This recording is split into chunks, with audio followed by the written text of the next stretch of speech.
नमस्कार दोस्तों, आपका स्वागत है हमारे YouTube channel teaching exam overload पे। तो आज के सेशन के अंतर्गत हम डीएलएड तृतीय सेमेस्टर हिंदी के मोस्ट इम्पॉर्टेंट क्वेश्चन को देखेंगे पवन सीरीज से। तो आज के सेशन को स्टार्ट करने के पहले एक छोटी सी रिक्वेस्ट है, हमारे चैनल को लाइक करें, सब्सक्राइब करें, ज़्यादा से ज़्यादा शेयर करें। चलिए आज का सेशन हम स्टार्ट करते हैं। तो आज हम पवन सीरीज 2021 संस्करण के तृतीय सेमेस्टर हेतु हिंदी के महत्वपूर्ण प्रश्नों को देखेंगे। तो सीरीज में जो प्रश्न बनते हैं, हमें प्रश्न तो सीरीज का ही रहेगा, पर आंसर हम आपको अच्छे से समझाएंगे। चलिए तो आज का पहला प्रश्न देखते हैं। लघुत्तरीय प्रश्न हम पहले देखते हैं। भाषा शिक्षण के प्रमुख कौशल कौन से हैं? किन्हीं दो कौशलों के उद्देश्य बताइए, या वाचन का अर्थ एवं उद्देश्य बताइए। या प्रश्न अभिव्यक्ति से क्या तात्पर्य है? मौखिक अभिव्यक्ति के उद्देश्य लिखिए। इम्पॉर्टेंट क्वेश्चन है, कई बार पूछा जा चुका है। चलिए देखते हैं। तो भाषाई कौशल, सबसे पहले आपको भाषाई कौशल पता होना चाहिए। तो भाषाई कौशल जो होते हैं कितने होते हैं? 4 होते हैं। सुनना, बोलना, पढ़ना, लिखना। इसकी ट्रिक क्या होती है पता है? इसको हम LSRW थ्योरी भी कहते हैं। क्या कहते हैं? LSRW theory. तो LSRW थ्योरी मतलब लिसनिंग, स्पीकिंग, रीडिंग, राइटिंग। ठीक, listening, speaking, writing, reading, writing. या इसको हम हिंदी में क्या कहते हैं? हिंदी की भी इसकी ट्रिक है सुबोपली। क्या? सुबोपली, सुबोपली। ठीक, इसकी हिंदी की ट्रिक है। सु से सुनना, बो से बोलना, पा से पढ़ना, ली से लिखना। तो भाषाई कौशल की जो ट्रिक होती है LSRW थ्योरी, या सुनना, शुभोपली भी कहते हैं। सुनना, बोलना, पढ़ना, लिखना। चलिए अब हम आगे देखते हैं। तो वाचन या शास्वर और मौन में क्या अंतर है? तो वाचन का अर्थ देखते हैं सबसे पहले। तो वाचन के 2 रूप होते, और भाषा के 2 रूप होते हैं। एक मौखिक होता है और दूसरा लिखित होता है। यानी हम भाषा को 2 तरह से व्यक्त करते हैं, एक लिख कर, एक मौखिक बोल कर। तो मौखिक भाषा को बोला जाता है, किंतु लिखित भाषा को हम लिख कर या वाचन पढ़ना ही होता है। तो लिखित भाषा को हम देख कर बोलना ही वाचन कहलाता है। वाचन के पर्याय पठन और वाचना से भी होता है। तो लुईस के अनुसार वाचन एक साधन होता है जिसके माध्यम से बालक संपूर्ण मानवता के द्वारा संचित ज्ञान राशि से परिचित हो सकता है। संक्षेप में यह कह सकते हैं कि लिपि प्रतीकों की पहचान, अर्थग्रहण तथा उसका पूर्व पर संबंध जोड़ते हुए पूर्ण आशय समझ लेने का नाम पढ़ना, वाचना, पठन और वाचन होता है। तो भाषा के 2 रूप होते हैं, एक मौखिक और एक लिखित। भाषा का बोला जाता है, किंतु लिखित भाषा को वाचन पढ़ता ही होता है। लुईस के अनुसार कहा गया है वाचन एक साधन होता है जिसके माध्यम से बालक जो होते हैं संपूर्ण मानवता के द्वारा संचित ज्ञान राशि से परिचित हो सकता है। संक्षेप में यह कह सकते हैं कि लिपि प्रतीकों की पहचान, अर्थग्रहण, पूर्व पर संबंध जोड़ते हुए पूर्ण आशय समझ लेने का नाम पढ़ना, वाचना या पठन वाचन होता है। अब हम वाचन के उद्देश्य देखते हैं। तो वाचन के जो उद्देश्य होते हैं, बालकों में ऐसी क्षमता उत्पन्न करना कि वह पाठ पढ़कर उसके भाव ठीक ठीक समझ सकें। तो बालकों में हमें ऐसी क्षमता उत्पन्न करना कि वह पाठ पढ़कर उसके भाव ठीक ठीक समझ सकें। वाचन द्वारा छात्रों को शुद्ध उच्चारण का अभ्यास करना। तो वाचन द्वारा छात्रों का शुद्ध उच्चारण का अभ्यास करना, पढ़ते समय स्वरों के उतार चढ़ाव तथा विराम आदि का ध्यान रखना, आत्मसात किए गए विषय को बालक दूसरों को भी समझा सकें, उसमें ऐसी योग्यता उत्पन्न करना होता है। तो वाचन के जो उद्देश्य होते हैं, इसमें हमें बालकों को ऐसी क्षमता उत्पन्न करना चाहिए कि वह पाठ पढ़कर उसके भाव ठीक ठीक से समझ सकें। इसके अलावा वाचन द्वारा छात्रों को शुद्ध उच्चारण का ज्ञान या अभ्यास करवाना चाहिए। पढ़ते समय स्वरों के उतार चढ़ाव तथा विराम आदि पर ध्यान रखना चाहिए। आत्मसात किए गए विषय को बालक दूसरों से भी समझा सकें, उसमें ऐसी योग्यता उत्पन्न करना चाहिए। चलिए, इसके अलावा बालकों में ऐसी क्षमता उत्पन्न करना चाहिए कि वह पाठ का वाचन इस प्रकार सकें कि सुनने वाला सरलता से समझ सके, या छात्रों में पढ़ते हुए अर्थग्रहण करने की क्षमता उत्पन्न कर सकें। चलिए अब हम अभिव्यक्ति एवं लिखित समझते हैं, मौखिक एवं लिखित। तो अभिव्यक्ति से तात्पर्य मनुष्य के मन में भावना और विचारों का उद्भव होता रहता है। यानी हम लोग जो होते हैं, हमारे मन में विचार आते जाते रहे ना, कभी हम कुछ सोचने लगते हैं, कभी कुछ विचार आते जाते रहते हैं। और जब भी जो कुछ देखता है वह उस दृश्य उसके मस्तिष्क में दृष्टि बिंब बन जाता है। कोई जो नहीं सुनता है तो उसका श्रुति बिंब बन जाता है। जब वह दूसरों के विचार सुनता है या पढ़ता है तो विचार बिंब बनता है। ये सभी बिंब तथा व्यक्ति के पूर्व अनुभव मिलकर मिश्रित नए नए विचारों या भावों की अनुभूति कराते हैं एवं उसकी व्यक्तिगत अनुभूति होती है। तो व्यक्ति अपनी अनुभूति को प्रकट करने एवं दूसरों तक पहुंचाने के लिए उत्सुक रहता है। व्यक्ति की अनुभूति का यह प्रकटीकरण अभिव्यक्ति प्रत्येक व्यक्ति अपने विचारों या भावनाओं को अर्थपूर्ण शब्दों से इस प्रकार करता है कि सुनने वाला या पढ़ने वाला उसके आशय से भली प्रकार समझ ले। सार रूप से विचारों या भावों को दूसरों तक पहुँचाना अभिव्यक्ति है एवं अभिव्यक्ति दो तरह से प्रकट की जा सकती है, मौखिक रूप से एवं लिखित रूप से। चलिए अब हम मौखिक अभिव्यक्ति देखते हैं। तो मौखिक अभिव्यक्ति का अर्थ यह होता है जब व्यक्ति तथा बालक अपने अंतःकरण से स्थित विचारों, भावों, कल्पनाओं आदि को दूसरों के समक्ष बोलकर अभिव्यक्त करता है तो यह उसकी मौखिक अभिव्यक्ति कहलाती है। तो मौखिक अभिव्यक्ति क्या हो गई? जब व्यक्ति तथा बालक अपने अंतःकरण से स्थित विचार या भाव, कल्पनाओं आदि को दूसरे के समक्ष बोलकर, जब हम कुछ बोलकर व्यक्त करते हैं, अभिव्यक्त करते हैं, उसे हम मौखिक अभिव्यक्ति कहते हैं। मौखिक अभिव्यक्ति शिक्षण के जो उद्देश्य होते हैं इसमें समाज के विभिन्न सदस्यों से शिष्टापूर्वक वार्तालाप करने की क्षमता का विकास करना होता है।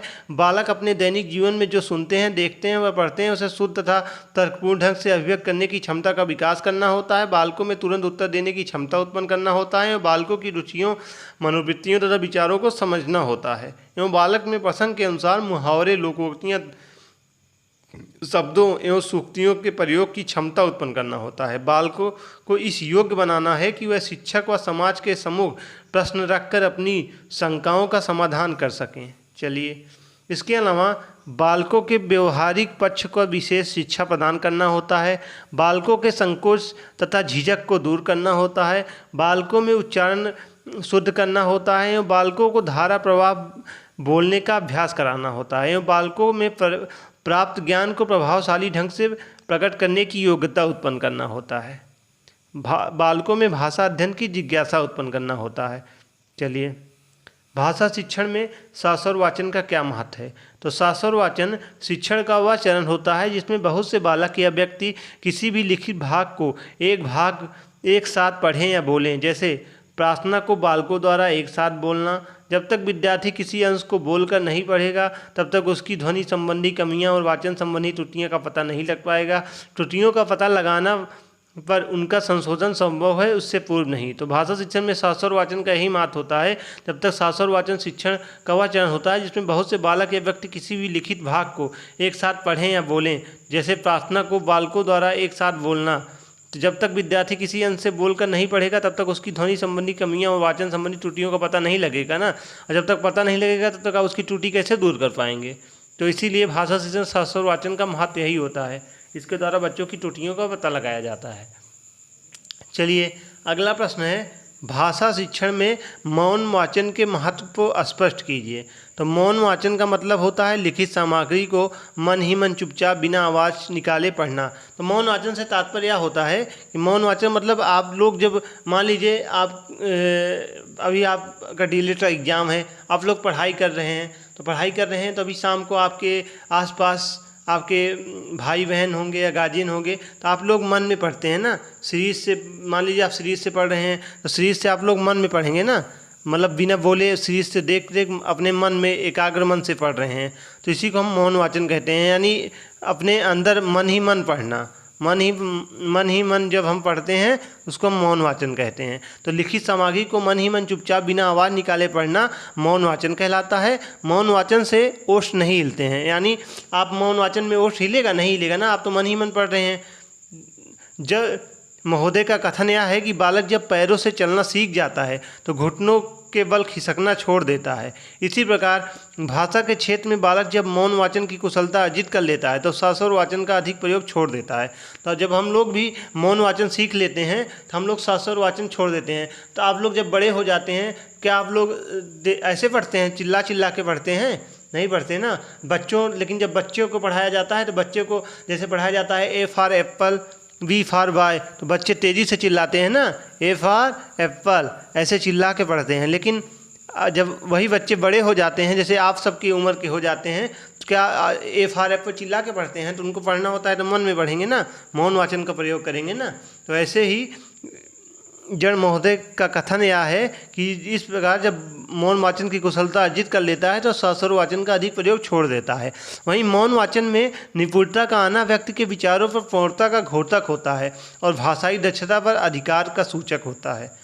मौन वाचन में थकान कम होती है। तो मौन वाचन से पढ़ने के कई फायदे होते हैं, जैसे आपको थकान नहीं होगी, आप मन ही मन पढ़ रहे हैं, ज़्यादा बोलेंगे नहीं तो आपकी एनर्जी कम ज़्यादा नहीं लगेगी, आपको बार बार प्यास नहीं लगेगी। ये भी आप चिल्ला चिल्ला के पढ़ रहे हैं, जैसे अभी हम पढ़ा रहे हैं आपको, तो हम सस्वर वाचन कर रहे हैं ना, तो हम अपनी एनर्जी लगा रहे हैं, अभी थोड़ी देर में हम थक जाएंगे, प्यास लगेगी, तो इसको हम सस्वर वाचन कहते हैं। और मौन वाचन यही अभी हमको खुद पढ़ना होता तो हम मन ही मन पढ़ लेते, तो हमारी एनर्जी कम लगती, हमें ज़्यादा प्यास नहीं लगती, तो हम आसानी से, तो इसमें थकान कम होती है क्योंकि इसमें वाग् यंत्रों पर जोर नहीं पड़ता है। सस्वर वाचन में बोलने के कारण थकान शीघ्र आती है। मौन वाचन में समय भी बचत होती है। श्रीमती गे और रीस ने एक परीक्षण द्वारा यह पता चला है कि कक्षा 6 के बालक 1 मिनट में सस्वर वाचन में 170 शब्द बोलते हैं। तो यह प्रश्न पूछा भी गया है, इसको आप लोग इम्पॉर्टेंट में देख लीजिएगा कि ये कक्षा 6 के एक बालक 1 मिनट में सस्वर वाचन में कितने शब्द बोलते हैं, तो 170 शब्द बोलते हैं। मौन वाचन में कितने शब्द बोलते हैं? 200 शब्द बोलते हैं। तो आप लोग सोच सकते हैं,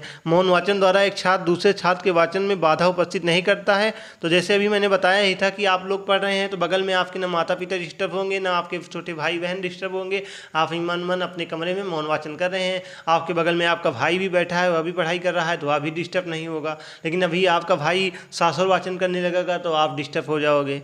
इसीलिए मौन वाचन का ये सब फायदा होता है। आप लोग मौन वाचन समझ गए होंगे। हमें सीरीज का, मेरा तात्पर्य सीरीज से प्रश्न उठाना है, ना कि सीरीज के प्रश्न को। सीरीज तो आप सबके पास है, आप लोग खुद पढ़ सकते हो, लेकिन हमें सीरीज से आपको समझाना है। आप लोग जो एक बार इसका कॉन्सेप्ट समझ लोगे ना, तो उसके बाद आप 1 पन्ना 2 पन्ना 3 पन्ना जितना भी आपको लिखना रहेगा आप लोग आसानी से लिख लोगे। तो तात्पर्य मेरा सीरीज से पढ़ाने का नहीं है, सीरीज तो आप सबके पास है, आप लोग खुद पढ़ सकते हो, लेकिन मेरा तात्पर्य है कि मैं आपको कितने अच्छे से समझा पाऊँ कि मौन वाचन क्या है। तो आप लोग मौन वाचन समझ गए होंगे। चलिए अब हम आगे देखते हैं। प्रेरणात्मक क्रिया किसे कहते हैं, प्रेरणार्थक क्रिया किसे कहते हैं? यह भी प्रश्न DLED में पूछा जा चुका है, इम्पॉर्टेंट है, इसको भी आप लोग इम्पॉर्टेंट में देख लीजिएगा। ठीक, चलिए। तो जिस क्रिया से ज्ञान हो कि कर्ता स्वयं कार्य न करके किसी अन्य को कार्य करने की प्रेरणा देता है, प्रेरणार्थक क्रिया। तो प्रेरणार्थक का सीधा तात्पर्य यही होता है, प्रेरणा, मतलब आप किसी को प्रेरणा दे रहे हो। सुनना नहीं है आपको, जैसे मैं आपको कोई प्रेरणा दे रहा हूँ कि आप इस तरह से पढ़िए, आपका DLED में बैक नहीं लगेगा, आप आसानी से DLED पास कर लेंगे। तो प्रेरणार्थक मतलब मैं आपको कोई आज्ञा दे रहा हूँ ना, प्रेरणार्थक। तो इसमें क्या होता है, इसमें क्रिया से ज्ञान हो कि कर्ता स्वयं कार्य न करके किसी अन्य को कार्य करने की प्रेरणा देता है, प्रेरणार्थक क्रिया कहलाता है। इसके दो कर्ता होते हैं, प्रेरक कर्ता एवं प्रेरित कर्ता। प्रेरक कर्ता का मतलब होता है प्रेरणा प्रदान करने वाला, प्रेरित कर्ता का मतलब प्रेरणा लेने वाला। यानी प्रेरणा, मान लीजिए मैं आपको पढ़ा रहा हूँ तो आप मुझसे प्रेरणा ले रहे हैं कि DLED में आप ऐसे पढ़ो तो आप पास हो जाओगे। तो मैं क्या हुआ, मैं प्रेरक करता हुआ, मैं प्रेरणा प्रदान करने वाला हुआ। यूँ आप मेरी प्रेरणा ले रहे हो तो आप क्या हुए, आप प्रेरित करता हुए, यानी आप प्रेरणा लेने वाले हो। तो आप प्रेरणार्थक समझ गए होंगे। इसमें क्या होता है, मैं जो आपको प्रेरणा दे रहा हूँ तो मैं प्रेरक करता हो गया। आप जो मेरे से प्रेरणा लेके DLED अपनी की तैयारी कर रहे हैं तो आप प्रेरणा लेने वाले करता हो गए, यानी आप प्रेरित करता हो गए। तो प्रेरणार्थक क्रिया क्या होती है आप लोग समझ गए होंगे। इसमें क्रिया से ज्ञान जो होता है, कर्ता स्वयं न कर किसी अन्य को कार्य करने की प्रेरणा देता है, यानी आप किसी अन्य को कार्य करने की प्रेरणा दो, उसको हम प्रेरणार्थक क्रिया कहते हैं। चलिए अगला प्रश्न देखते हैं। कबीर के जीवन परिचय पर प्रकाश डालिए।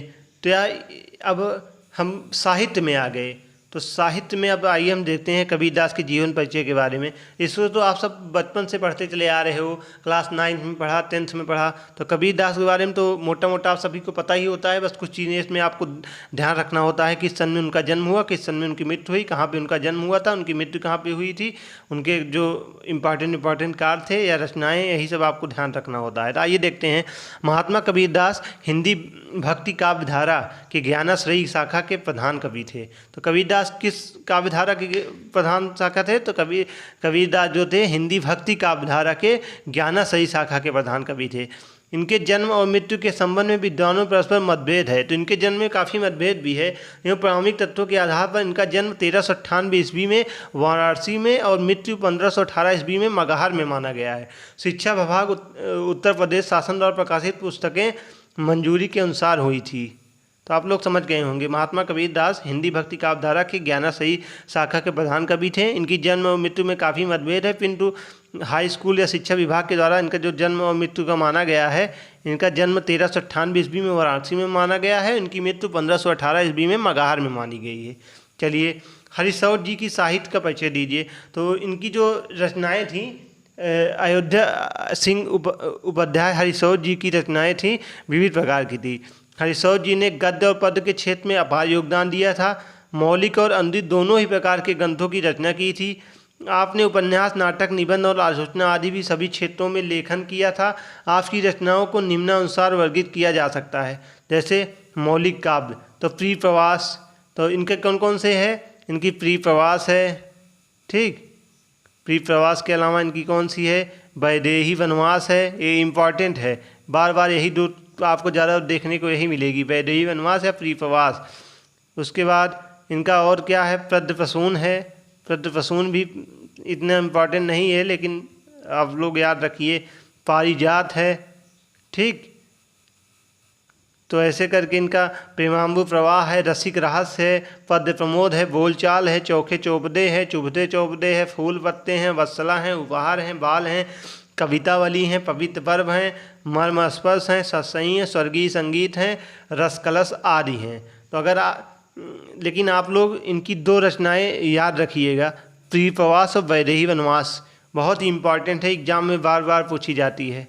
तो इसको आप लोग इम्पॉर्टेंट में रखिएगा। हो सकता है आपको बहुविकल्पी में एक प्रश्न देखने को मिल सकता है कि प्रिय प्रवास किसकी रचना है या वैदेही वनवास किसकी रचना है, क्योंकि इम्पॉर्टेंट है। चलिए अब हम आगे देखते हैं।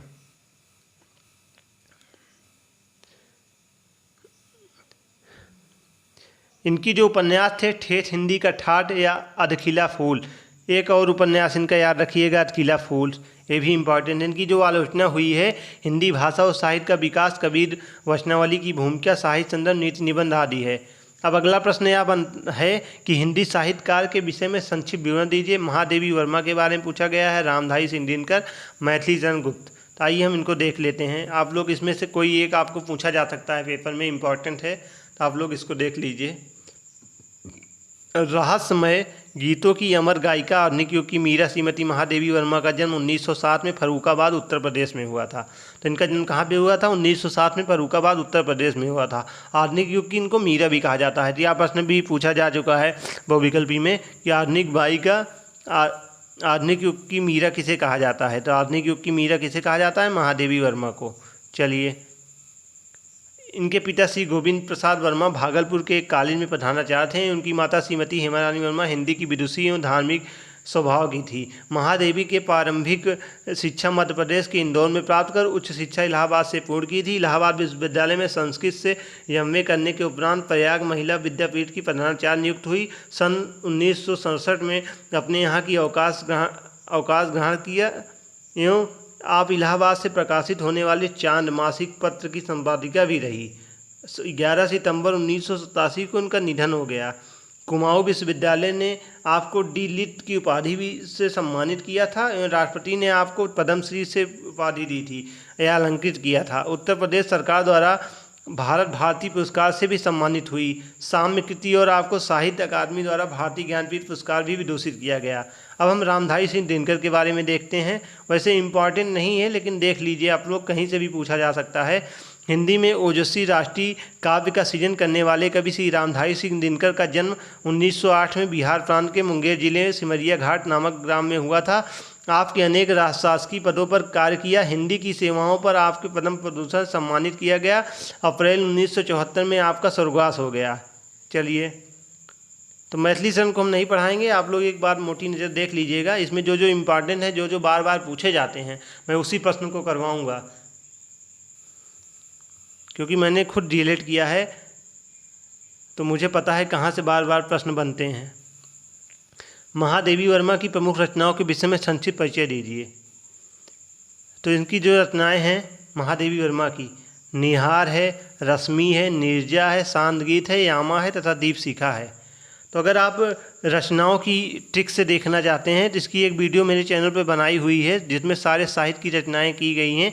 उसकी लिंक मैं डिस्क्रिप्शन में दे दूंगा, आप लोग जाके देख लीजिएगा। उसमें आपकी सारी रचनाएं क्लियर हो जाएंगी। हर कवि की बढ़िया चित्रात्मक ढंग से क्लास ली है, तो आप लोग ज़रूर देखिएगा उसको। चलिए, ये इनकी जो महादेवी वर्मा की जो फेमस है, जिसको आप लोग याद कर लीजिएगा, अतीत के चलचित्र इनकी फेमस है। इसको आप लोग याद कर लीजिएगा, अतीत के चलचित्र इनकी फेमस वो है। या तो यामा भी याद कर लीजिएगा, एक यामा, नीरजा, ये सब बार बार पूछी जाती हैं। ठीक, इसको आप लोग याद कर लीजिएगा। चलिए आगे बढ़ते हैं। मुंशी प्रेमचंद के जीवन पर प्रकाश डालिए। ये इम्पॉर्टेंट नहीं है, इसको हम नहीं देखेंगे, इसको आप लोग एक नज़र पढ़ लीजिएगा। जो इम्पॉर्टेंट है उसको देखते हैं। इसमें से आपको एक पूछा जाएगा तो आपको एक तो याद ही रहेगा, कर लोगे। 2-3 पूछा जाएगा उसमें। रामचंद्र शुक्ल की हम रचनाएं देखते हैं। तो रामचंद्र शुक्ल की जो रचनाएं हैं, जिसमें हिंदी साहित्य का इतिहास, हिंदी शब्द सागर, जायसी, ग्रंथावली, तो इनकी फेमस जो है जायसी, ग्रंथावली फेमस है इनकी। इसके अलावा सूरदास है, चिंतामणि इनकी फेमस है। आचार्य रामचंद्र शुक्ल सबसे फेमस चिंतामणि, इसको आप लोग इम्पॉर्टेंट समझ लीजिएगा। चिंतामणि बहुत बार पूछी जा चुकी है एग्जाम में। चलिए, भारतेंदु हरिश्चंद्र की रचनाएं हम देखते हैं। भारतेंदु हरिश्चंद्र में जो फेमस रचनाएं हैं हम उसी को देखते हैं, बाकी तो आप लोग याद कर लीजिएगा। इनकी जो फेमस रचनाएं हैं, भारत की दुर्दशा, अंधेरी नगरी, उसके बाद इनकी और फेमस कौन सी है, बस यही 2 इनकी ज़्यादा फेमस है, बाकी आप लोग देख लीजिएगा। बाकी तो इनकी सुधा है, मुद्र राक्षस है, भारतवर्षी है, हरिश्चंद्र वाटिका है, कश्मीर कुसुम है। मैथिली चंद्रगुप्त की जो रचनाएं हैं इसमें सबसे फेमस है पंचवटी, बार बार पूछी गई है, प्रिया, भारत भारती, ये सब इनकी फेमस रचनाएं हैं। इसको आप लोग याद कर लीजिएगा। अयोध्या सिंह उपाध्याय के हरिजोर की रचनाओं में वैदेही वनवास मोस्ट इम्पॉर्टेंट, प्री प्रवास मोस्ट इम्पॉर्टेंट, यही अधखिला फूल, रुक्मणी, रस कलश। तो अयोध्या सिंह इसकी मैंने एक ट्रिक्स वीडियो बनाई है, इसको आप ज़रूर देखिएगा, आपको आसानी से समझ में आएगा चित्रात्मक ढंग से। उसकी लिंक मैं डिस्क्रिप्शन में दे दूँगा। ठीक, चलिए आगे बढ़ते हैं हम लोग। इसकी आपको चित्रात्मक ढंग से क्लास ली है, इसको आप लोग देख लीजिएगा, लिंक मैं डिस्क्रिप्शन में दे दूँगा। अब हम शब्द किसे कहते हैं बात करते हैं। तो संसार के सभी व्यवहार शब्द ज्ञान और उसके शुद्ध प्रयोग से होते हैं। तो हाँ, आज संसार में हम जो कुछ भी बोलते हैं या किसी से जो कुछ भी सुनते हैं, ज़्यादा बोलचाल की जो भाषाएं हैं, सब शब्द के माध्यम से ही हो रहा है ना। चलिए आइए देखते हैं। तो शब्द की रचना वर्णों से होता है।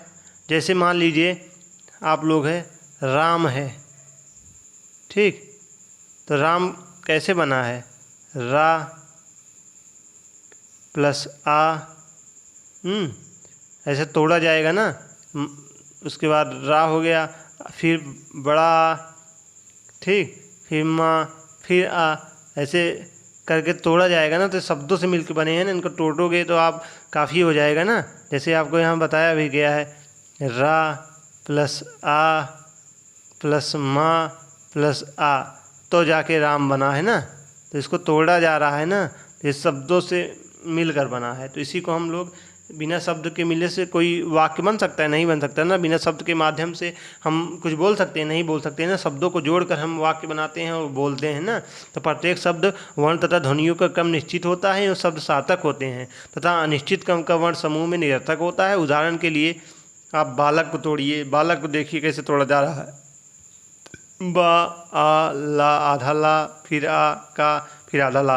जैसे आपको का लिखना रहता है, का को तोड़ना रहता है, का कैसे टूटेगा, आधा का प्लस आ, ऐसे टूटेगा ना। ला को तोड़ना है आपको, तो आधा ला प्लस आ मिल के ला बनता है ना। चलिए समझ गए होंगे। तो वर्णों का ऐसा मेल जिसका सार्थक अर्थ निकलता हो शब्द कहलाता है। तो शब्द क्या कहलाता है, पहले शब्द की परिभाषा देखिए। वर्णों का ऐसा सार्थक मेल जिससे अर्थ निकले तो उसे हम शब्द कहते हैं। एवं जिस ध्वनि समूह का कोई अर्थ न हो उसे शब्द नहीं कहा जा सकता। उपयुक्त उदाहरण से बालक का उल्टा शब्द लबका लिखा गया है, वह शब्द कहीं नहीं ला जा सकता क्योंकि इसका कोई अर्थ नहीं निकला। साधारणतः शब्द को ही हम पद कहते हैं, जैसे सूखा, लकड़ा, लड़का, घोड़ा आदि। ठीक, तो आप लोग शब्द समझ गए होंगे। शब्दों का वर्गीकरण प्रस्तुत कीजिए। तो शब्दों का जो वर्गीकरण होता है हम लोग अर्थ की दृष्टि से शब्द भेद होता है, उत्पत्ति की दृष्टि से होता है, रचना की दृष्टि से होता है, वाक्य प्रयोग की दृष्टि से होता है। तो अर्थ की दृष्टि से हम देखते हैं तो अर्थ की दृष्टि से दो होता है, सार्थक शब्द, निरर्थक शब्द। तो सार्थक शब्द जो होते हैं, जो शब्द किसी अर्थ का बोध कराते हैं, उन्हें हम सार्थक शब्द कहते हैं। जैसे माता हो गई, पिता हो गए, भाई हो गए, जिसका कोई अर्थ निकले तो उसको हम सार्थक शब्द कहते हैं, या अर्थ का बोध कराए। और सार्थक शब्द में भी दो प्रकार होते हैं, जैसे एकार्थी शब्द, जिसको हम जिन शब्दों का प्रयोग केवल एक ही अर्थ में किया जाता है उसे हम एकार्थी शब्द कहते हैं, जैसे गाय, कलम, लोहा आदि। एवं ऐसे शब्द का प्रयोग जो विभिन्न परिस्थितियों में भिन्न भिन्न अर्थ में होता है उन्हें एकार्थी शब्द कहते हैं, जैसे फल विशेष, मामूली, साधारण, घोड़ा, पक्ष विशेष, श्वेत। एवं समानार्थी या पर्यायवाची शब्द एक और होता है, इसी में इसको भी देख लीजिएगा।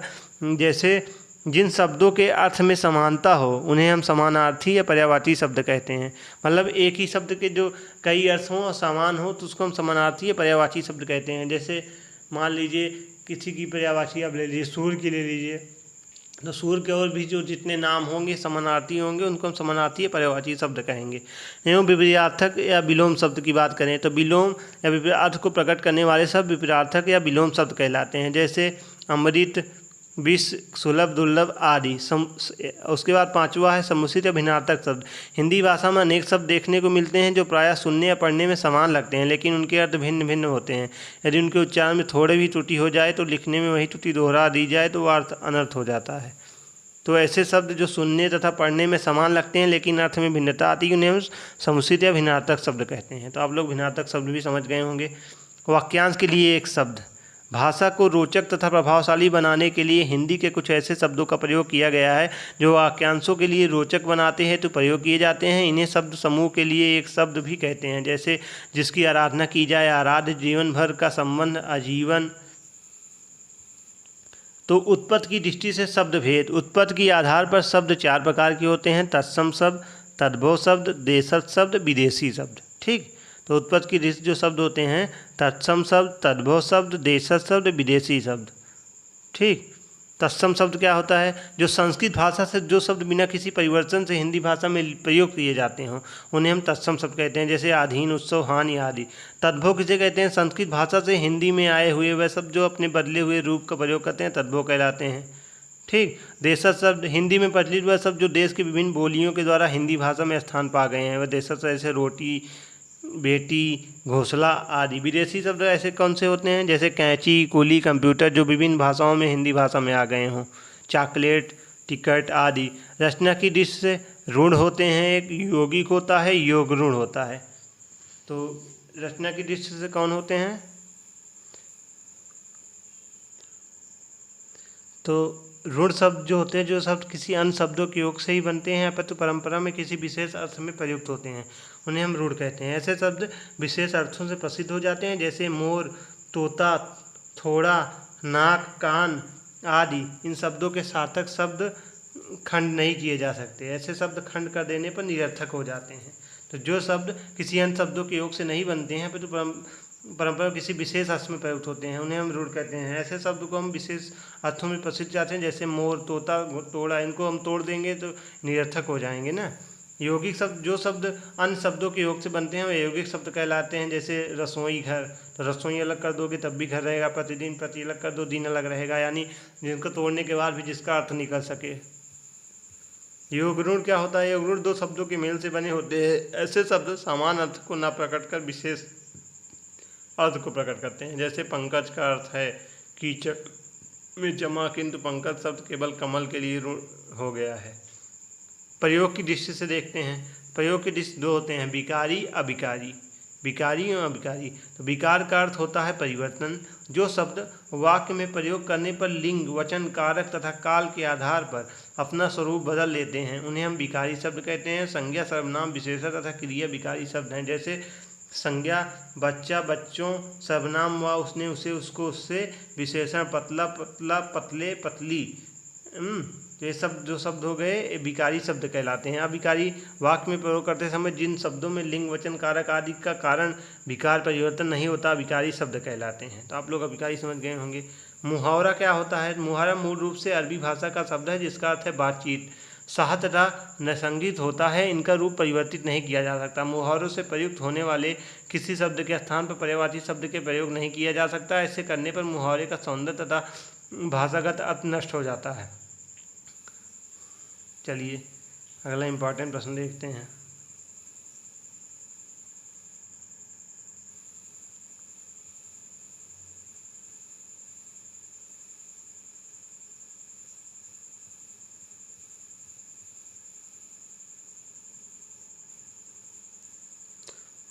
अगला प्रश्न है गद्य और पद्य में अंतर। यह भी इम्पॉर्टेंट है, पूछा जाता है। तो गद्य और पद्य में गद्य के वाक्यों में विराम इत्यादि के नियमों का पालन किया जाता है, जबकि पद्य में नियमों का कोई बंधन नहीं होता।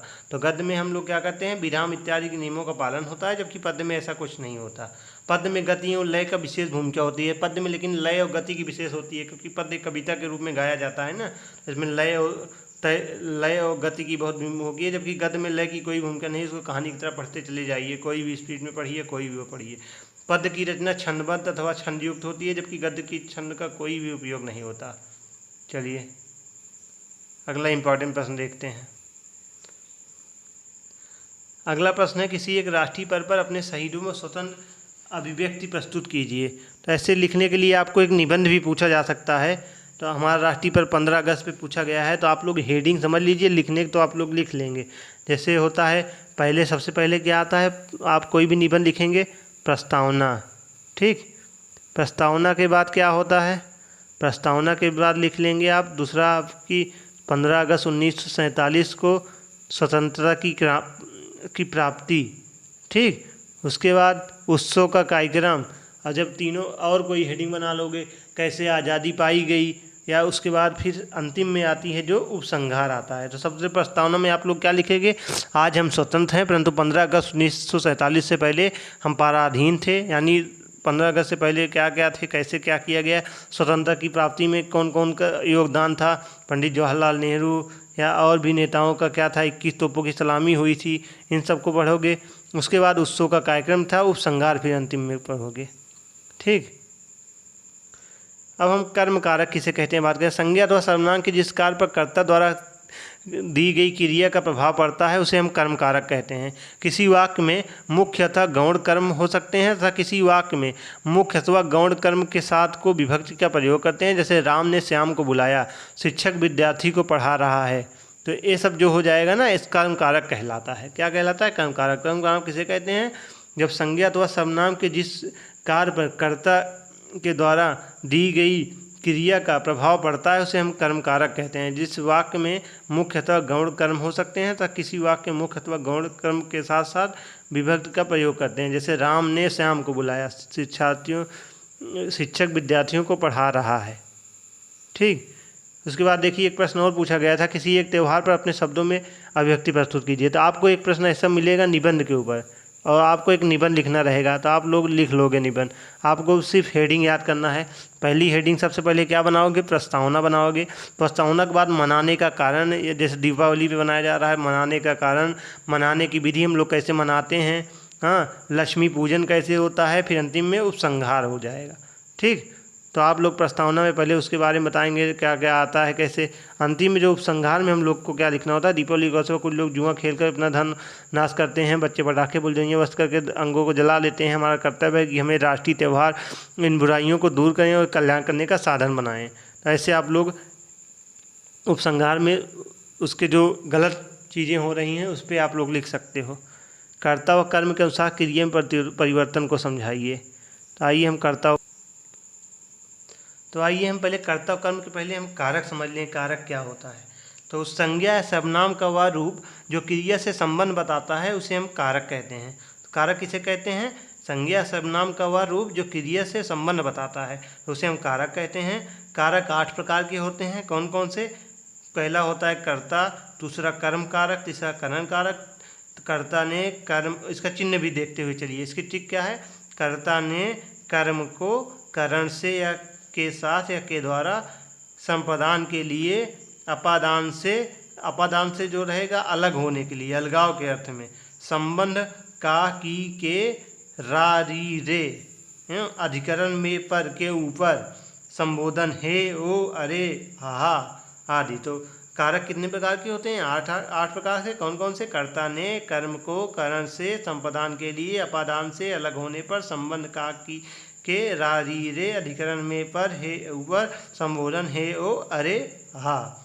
ठीक। एवं कर्ता कारक किसे कहते हैं? पूछा जा रहा है कर्ता एवं कर्म कारक में क्या परिवर्तन होता है? तो कर्ता कारक, कर्ता का जो चिन्ह होता है ने होता है। काम को करने वाला कर्ता कहलाता है, यानी जो काम को करने वाला होता है उसे हम कर्ता कहते हैं। जैसे मान लीजिए हम एक उदाहरण के माध्यम से समझते हैं। ठीक। काम को करने वाला क्या कहलाता है?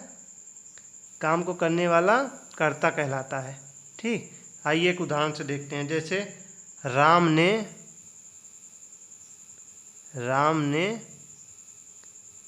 रावण को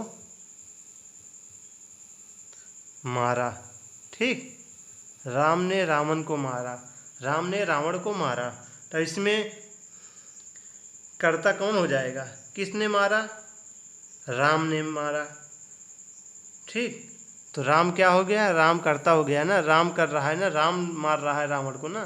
तो काम करने वाला कौन है? राम है ना। ठीक है। अब इसी में हम आपसे एक प्रश्न पूछ लें, कर्म कौन है? किसको मारा? रावण को मारा। ठीक। तो कर्म क्या हो जाएगा? रावण हो जाएगा। ठीक। तो कर्ता राम हो जाएगा, कर्म रावण हो जाएगा। और एक एग्जाम्पल से देखते हैं। जैसे छात्रों ने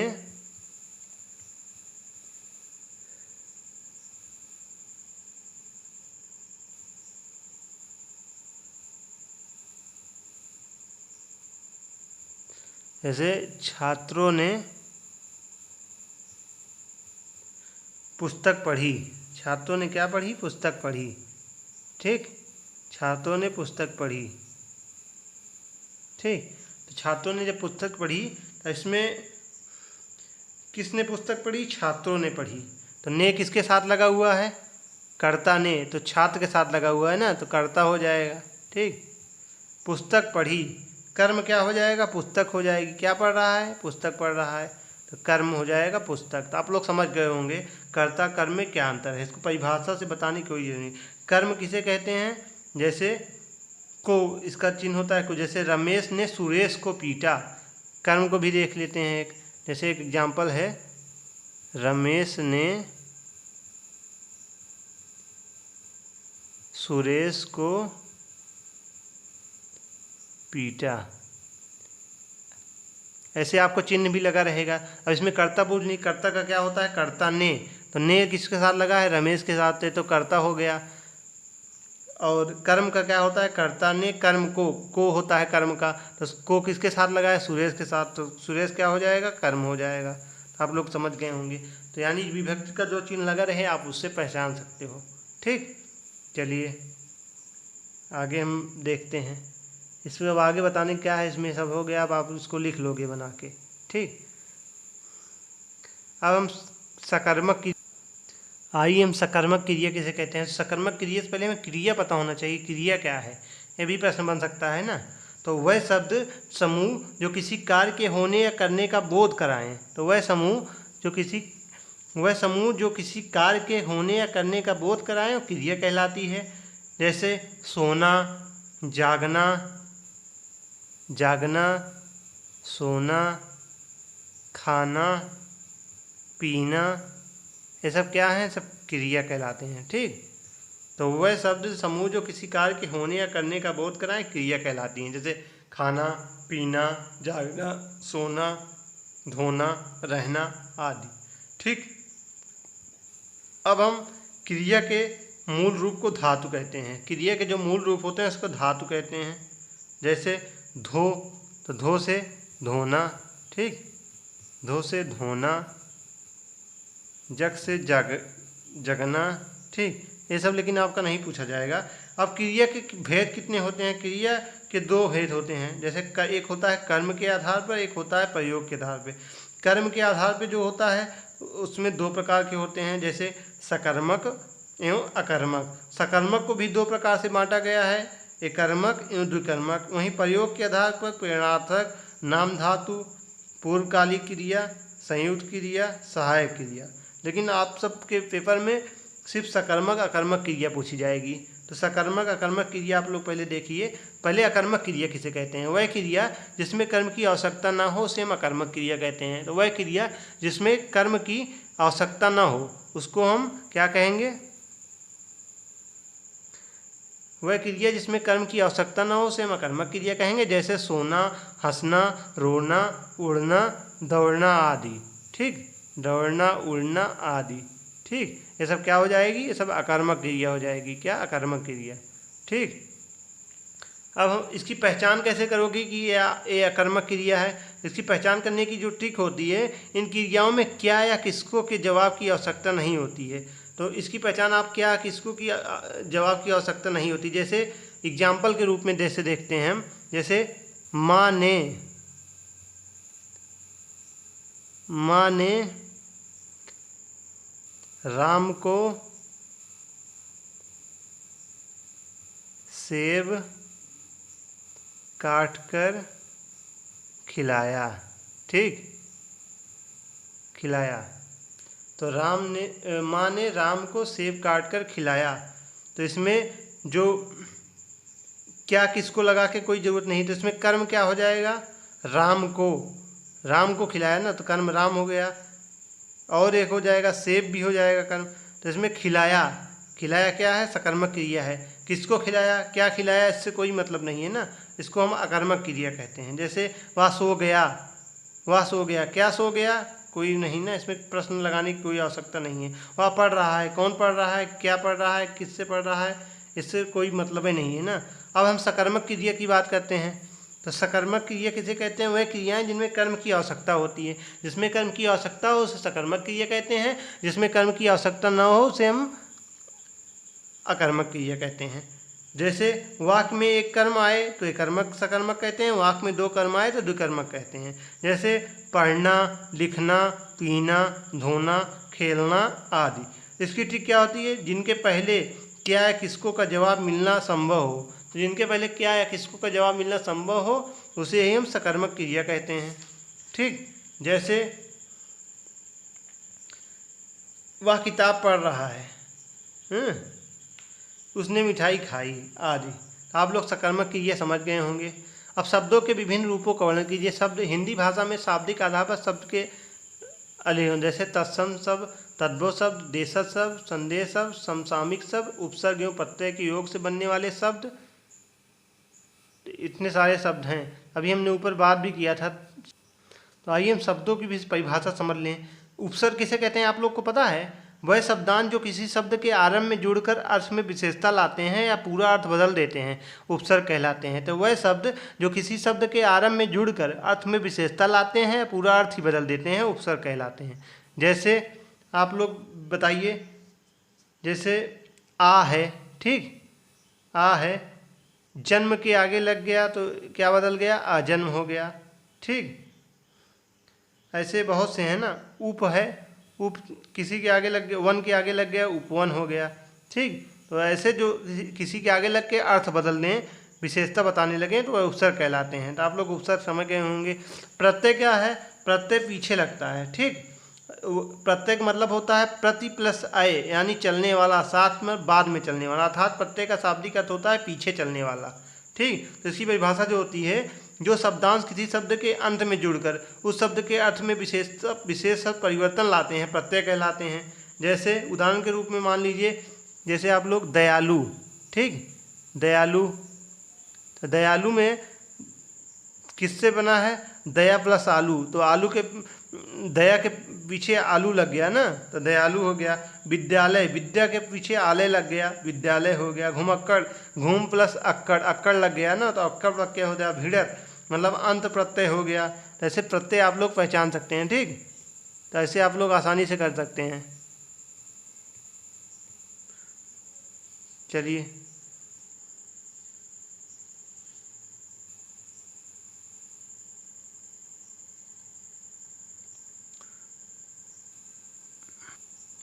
अब हम तद्भव तत्सम पे बात करते हैं। हमने प्रत्यय उपसर्ग पढ़ लिया, तद्भव तत्सम किसे कहते हैं। हाँ, तो तद्भव तत्सम शब्द भेद इसमें तत्सम, तद्भव, देशज, विशेषण सब आते हैं। तो देशज जो शब्द क्षेत्रीय भाषा से हिंदी में शामिल हुए हैं हम देशज कहते हैं। जो शब्द विदेशी भाषा से सीधे हिंदी के लिए गए हैं उन्हें हम विशेषण कहते हैं। एक होता है संकर शब्द, दो अलग अलग भाषाओं से बने शब्द को हम संकर शब्द कहते हैं। देशज शब्द कौन कौन से हैं, जैसे देशज शब्द देख लेते हैं कौन कौन सा है।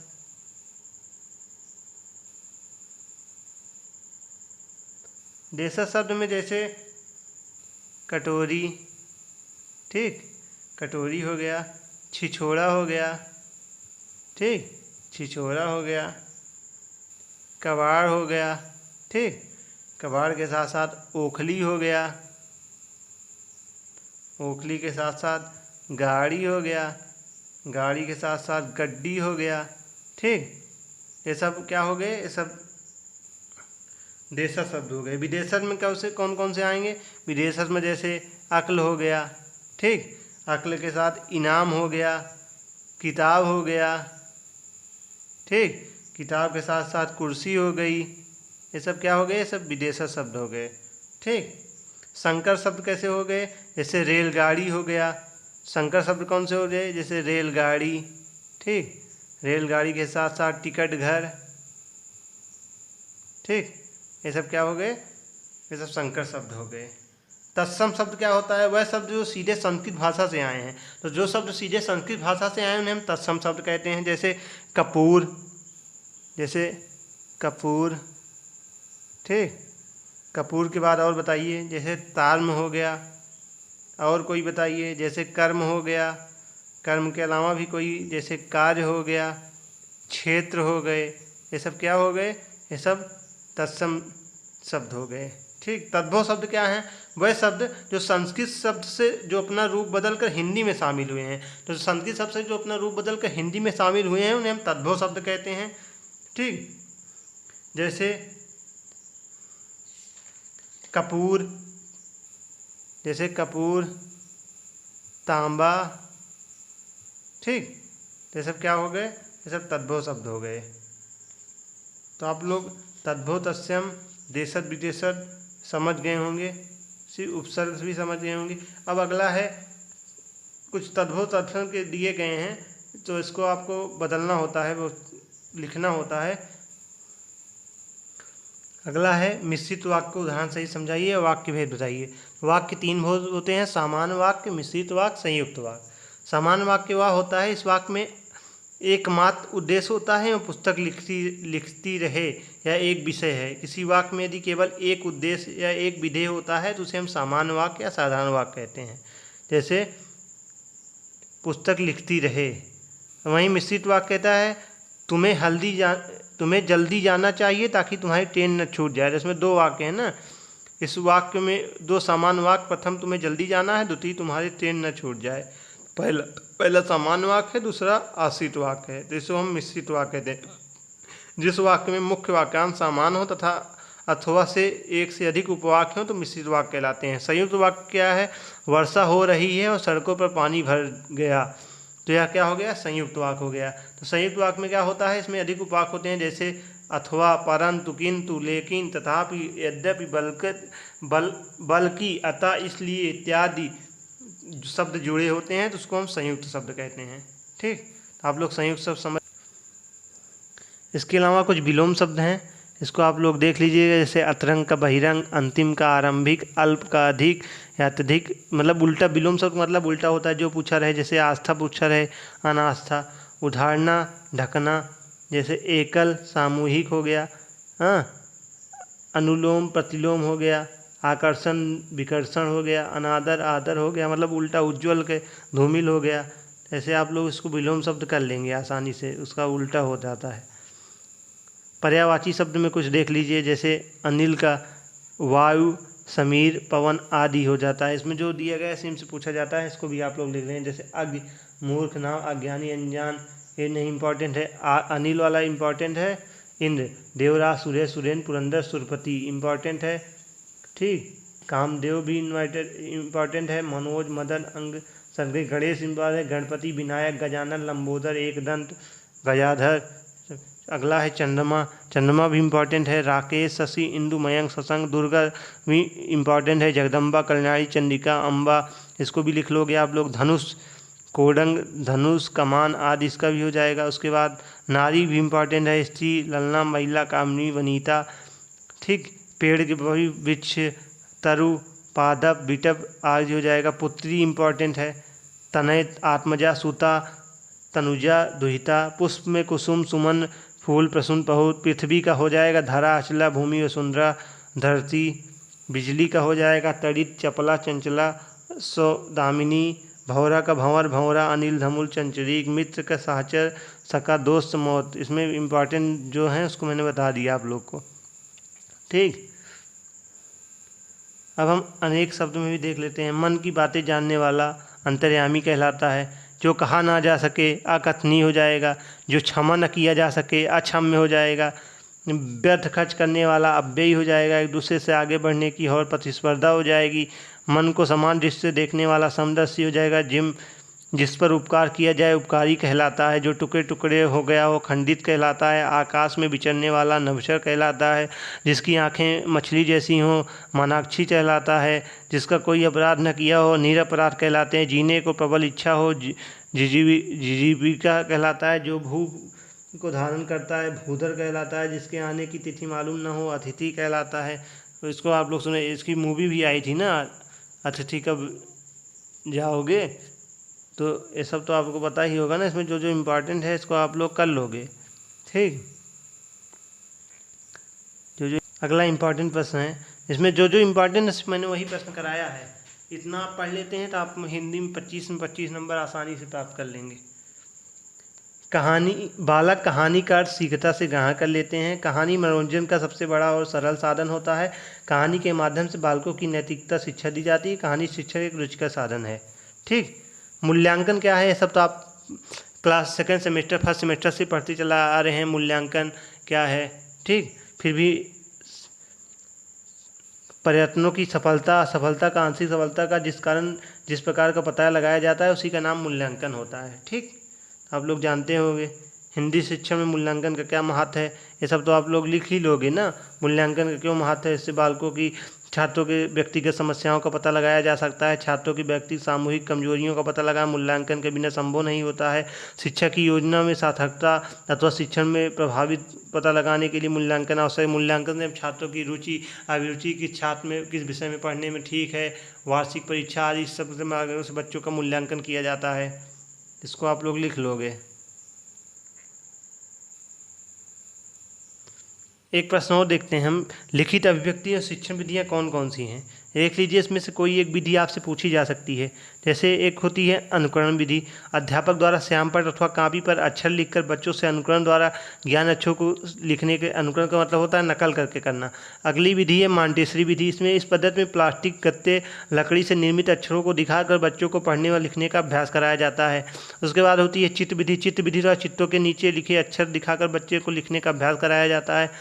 पढ़ो फिर लिखो विधि होती है। इस विधि में पढ़ने का अभ्यास कराया जाता है, फिर लिखने को कहा जाता है। बच्चों के समझ पूरा वाक्य लिख कर रख देते हैं, फिर एक एक शब्द को देखकर वह लिखना, फिर वाक्य में मिलाकर देखता है और अशुद्धियों को सुधारता है।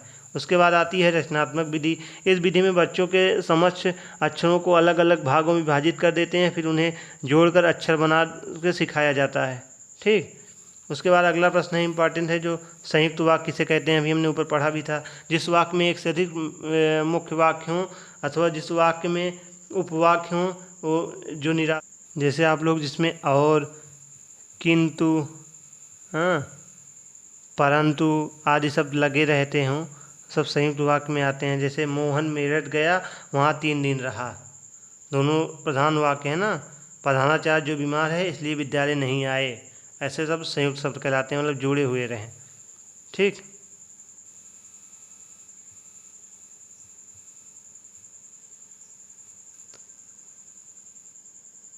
अगला प्रश्न है, वाक्य में प्रश्नसूचक और विस्मयसूचक चिन्ह कब प्रयोग किए जाते हैं। सो उदाहरण स्पष्ट कीजिए, या पूर्व विराम अथवा अल्प विराम में क्या अंतर है स्पष्ट कीजिए।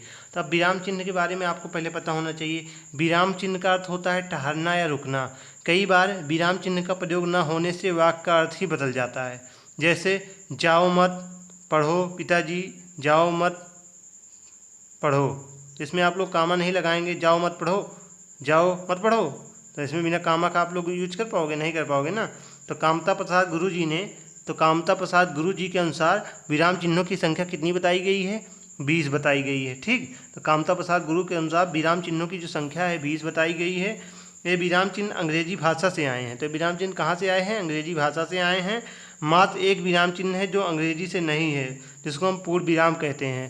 तो पूर्ण विराम जिसको कहते हैं, पूर्ण विराम। ठीक, पूर्ण विराम जो है यह अंग्रेजी से नहीं आया है, बाकी सारे अंग्रेजी भाषा से आए हैं। अब विराम चिन्हों की संख्या कितनी होती है? तो विराम चिन्हों की संख्या 20 होती है। ठीक, चलिए आगे देखते हैं। विराम चिन्ह जो होते हैं इसमें पहला होता है पूर्ण विराम। तो वाक्यों की पूर्ण समाप्ति पर प्रयोग होता है। तो पूर्ण विराम किसे कहते हैं? तो पूर्ण विराम जब वाक्य समाप्त हो जाते हैं, जो ये वाला चिन्ह लगता है, इसको हम पूर्ण विराम कहते हैं। ठीक, उसके बाद जैसे मोहन घर जा चुका है, तो है के बाद पूर्ण विराम चिन्ह लगेगा ना। अंतिम में जैसे यहाँ पे वाक्य समझ रहा है, पूर्ण विराम लगा हुआ है, यहाँ पे ख़त्म हो रहा है, पूर्ण विराम लगा हुआ है, तो पूर्ण विराम कहते हैं। उसके बाद आता है अपूर्ण विराम या उप विराम। तो उप विराम चिन्ह का किसे कहते हैं? जैसे ऐसे आपको दो बिंदी देखने को मिलती है। ठीक, ऐसे दो बिंदी आपको देखने को मिलती है, इसको हम उप विराम कहते हैं। तो जहाँ पूर्ण ठहराव न होकर कम ठहराव होता है, वहाँ अपूर्ण विराम लगाते हैं। जैसे जहाँ बात को आगे जानने की इच्छा बनी रहे, या मनोज आज तेरी एक पोल खुल गई, उसके बाद तूने कल चाय पी थी ना, तो पोल खुल गई के बीच में लगेगा ना, तो इसको हम लोग क्या कहते हैं? उसके बाद तीसरा आता है अर्ध विराम। तो अर्ध विराम किसे कहते हैं? अर्ध विराम कहते हैं जैसे आपको ऐसे बिंदी लगी, ऐसे कामा लगा रहता है, कामा के ऊपर एक बिंदी लगी रहती है ना, इसको हम लोग अर्ध विराम कहते हैं।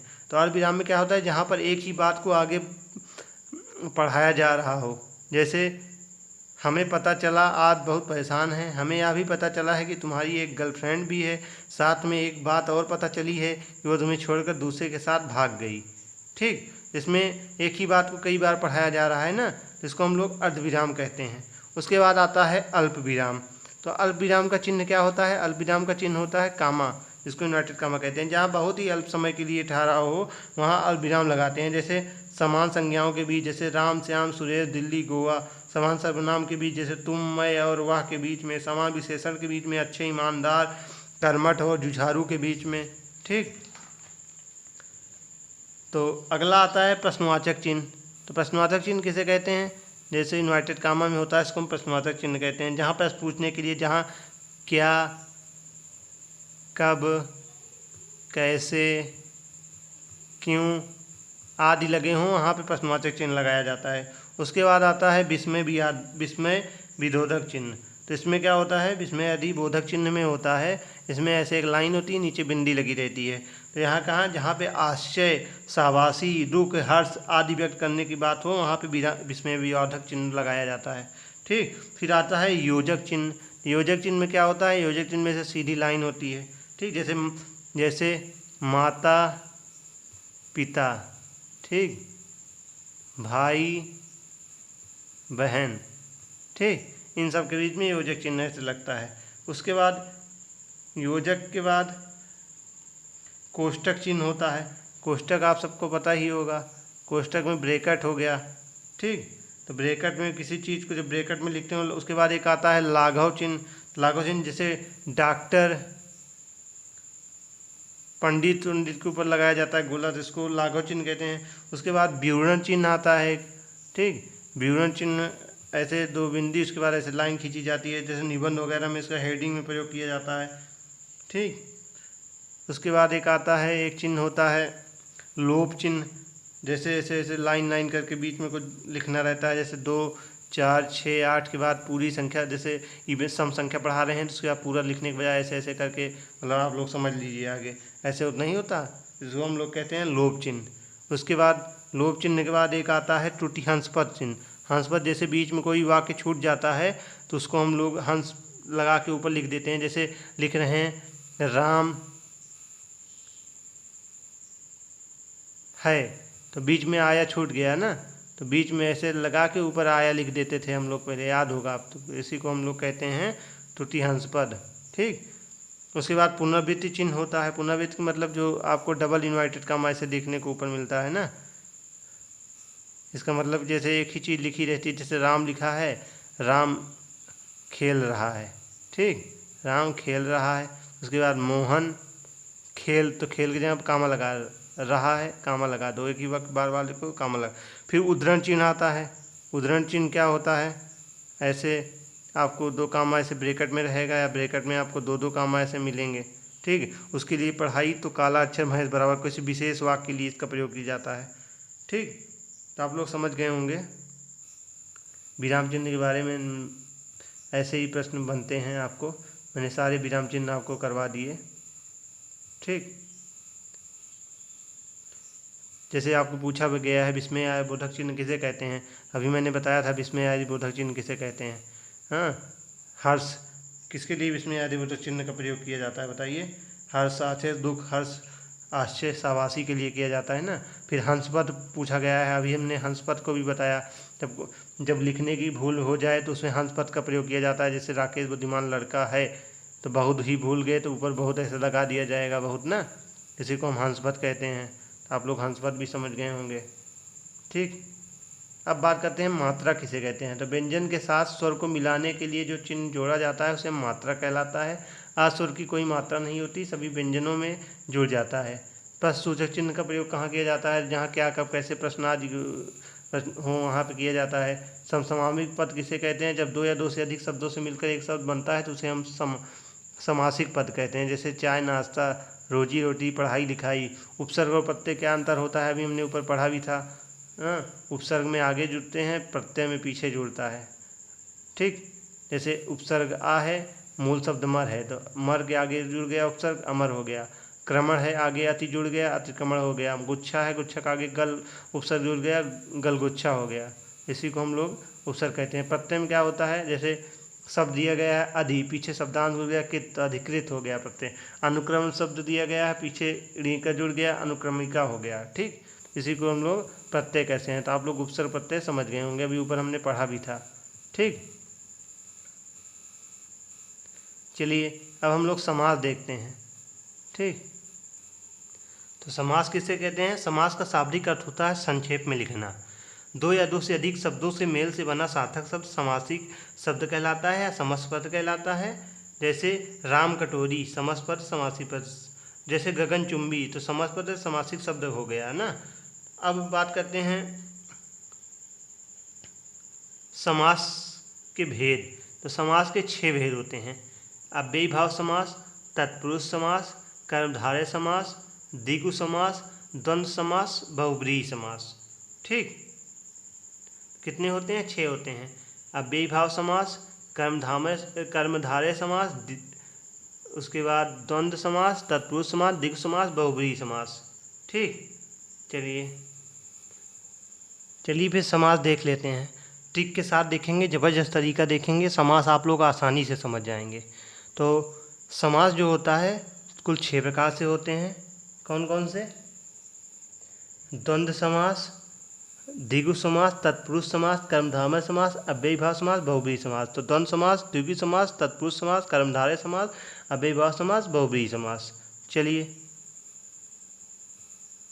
तो समास को संक्षिप्तीकरण को समास कहते हैं। 2 या 2 से अधिक शब्दों का परस्पर संबंध बताने वाले शब्द को हम समास कहते हैं। समास के 6 भेद होते हैं। एक प्रश्न और बनता है, समास का विलोम क्या होता है, आप लोग बता सकते हैं। समास का विलोम व्यास होता है। क्या होता है, व्यास, ठीक। इसको भी आप लोग याद रखिएगा। चलिए, समास के भेद होते हैं कौन कौन से। पहला होता है द्वंद्व समास, द्विगु समास, तत्पुरुष समास, कर्मधारय समास, अव्ययीभाव समास, बहुब्रीहि समास। अब चलिए एक एक समास को हम ट्रिक से समझते हैं। तो बहुत ही इंपॉर्टेंट क्लास है धीरे 6 सेमेस्टर वालों। अगर आप लोग ने इतना पढ़ लिया तो आप में 25 में 25 नंबर आप लोग आसानी से प्राप्त कर लेंगे, क्योंकि मैंने एकदम चित्रात्मक ढंग से क्लास ली है आपकी।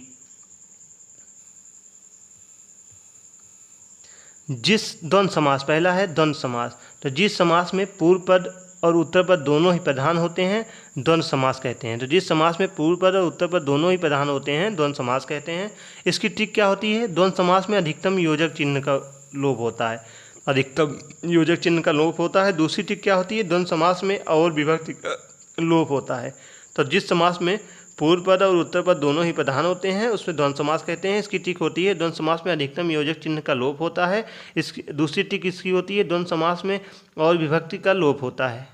चलिए आगे देखते हैं। जैसे माता पिता, माता और पिता, राम कृष्ण, राम और कृष्ण योजक चिन्ह है।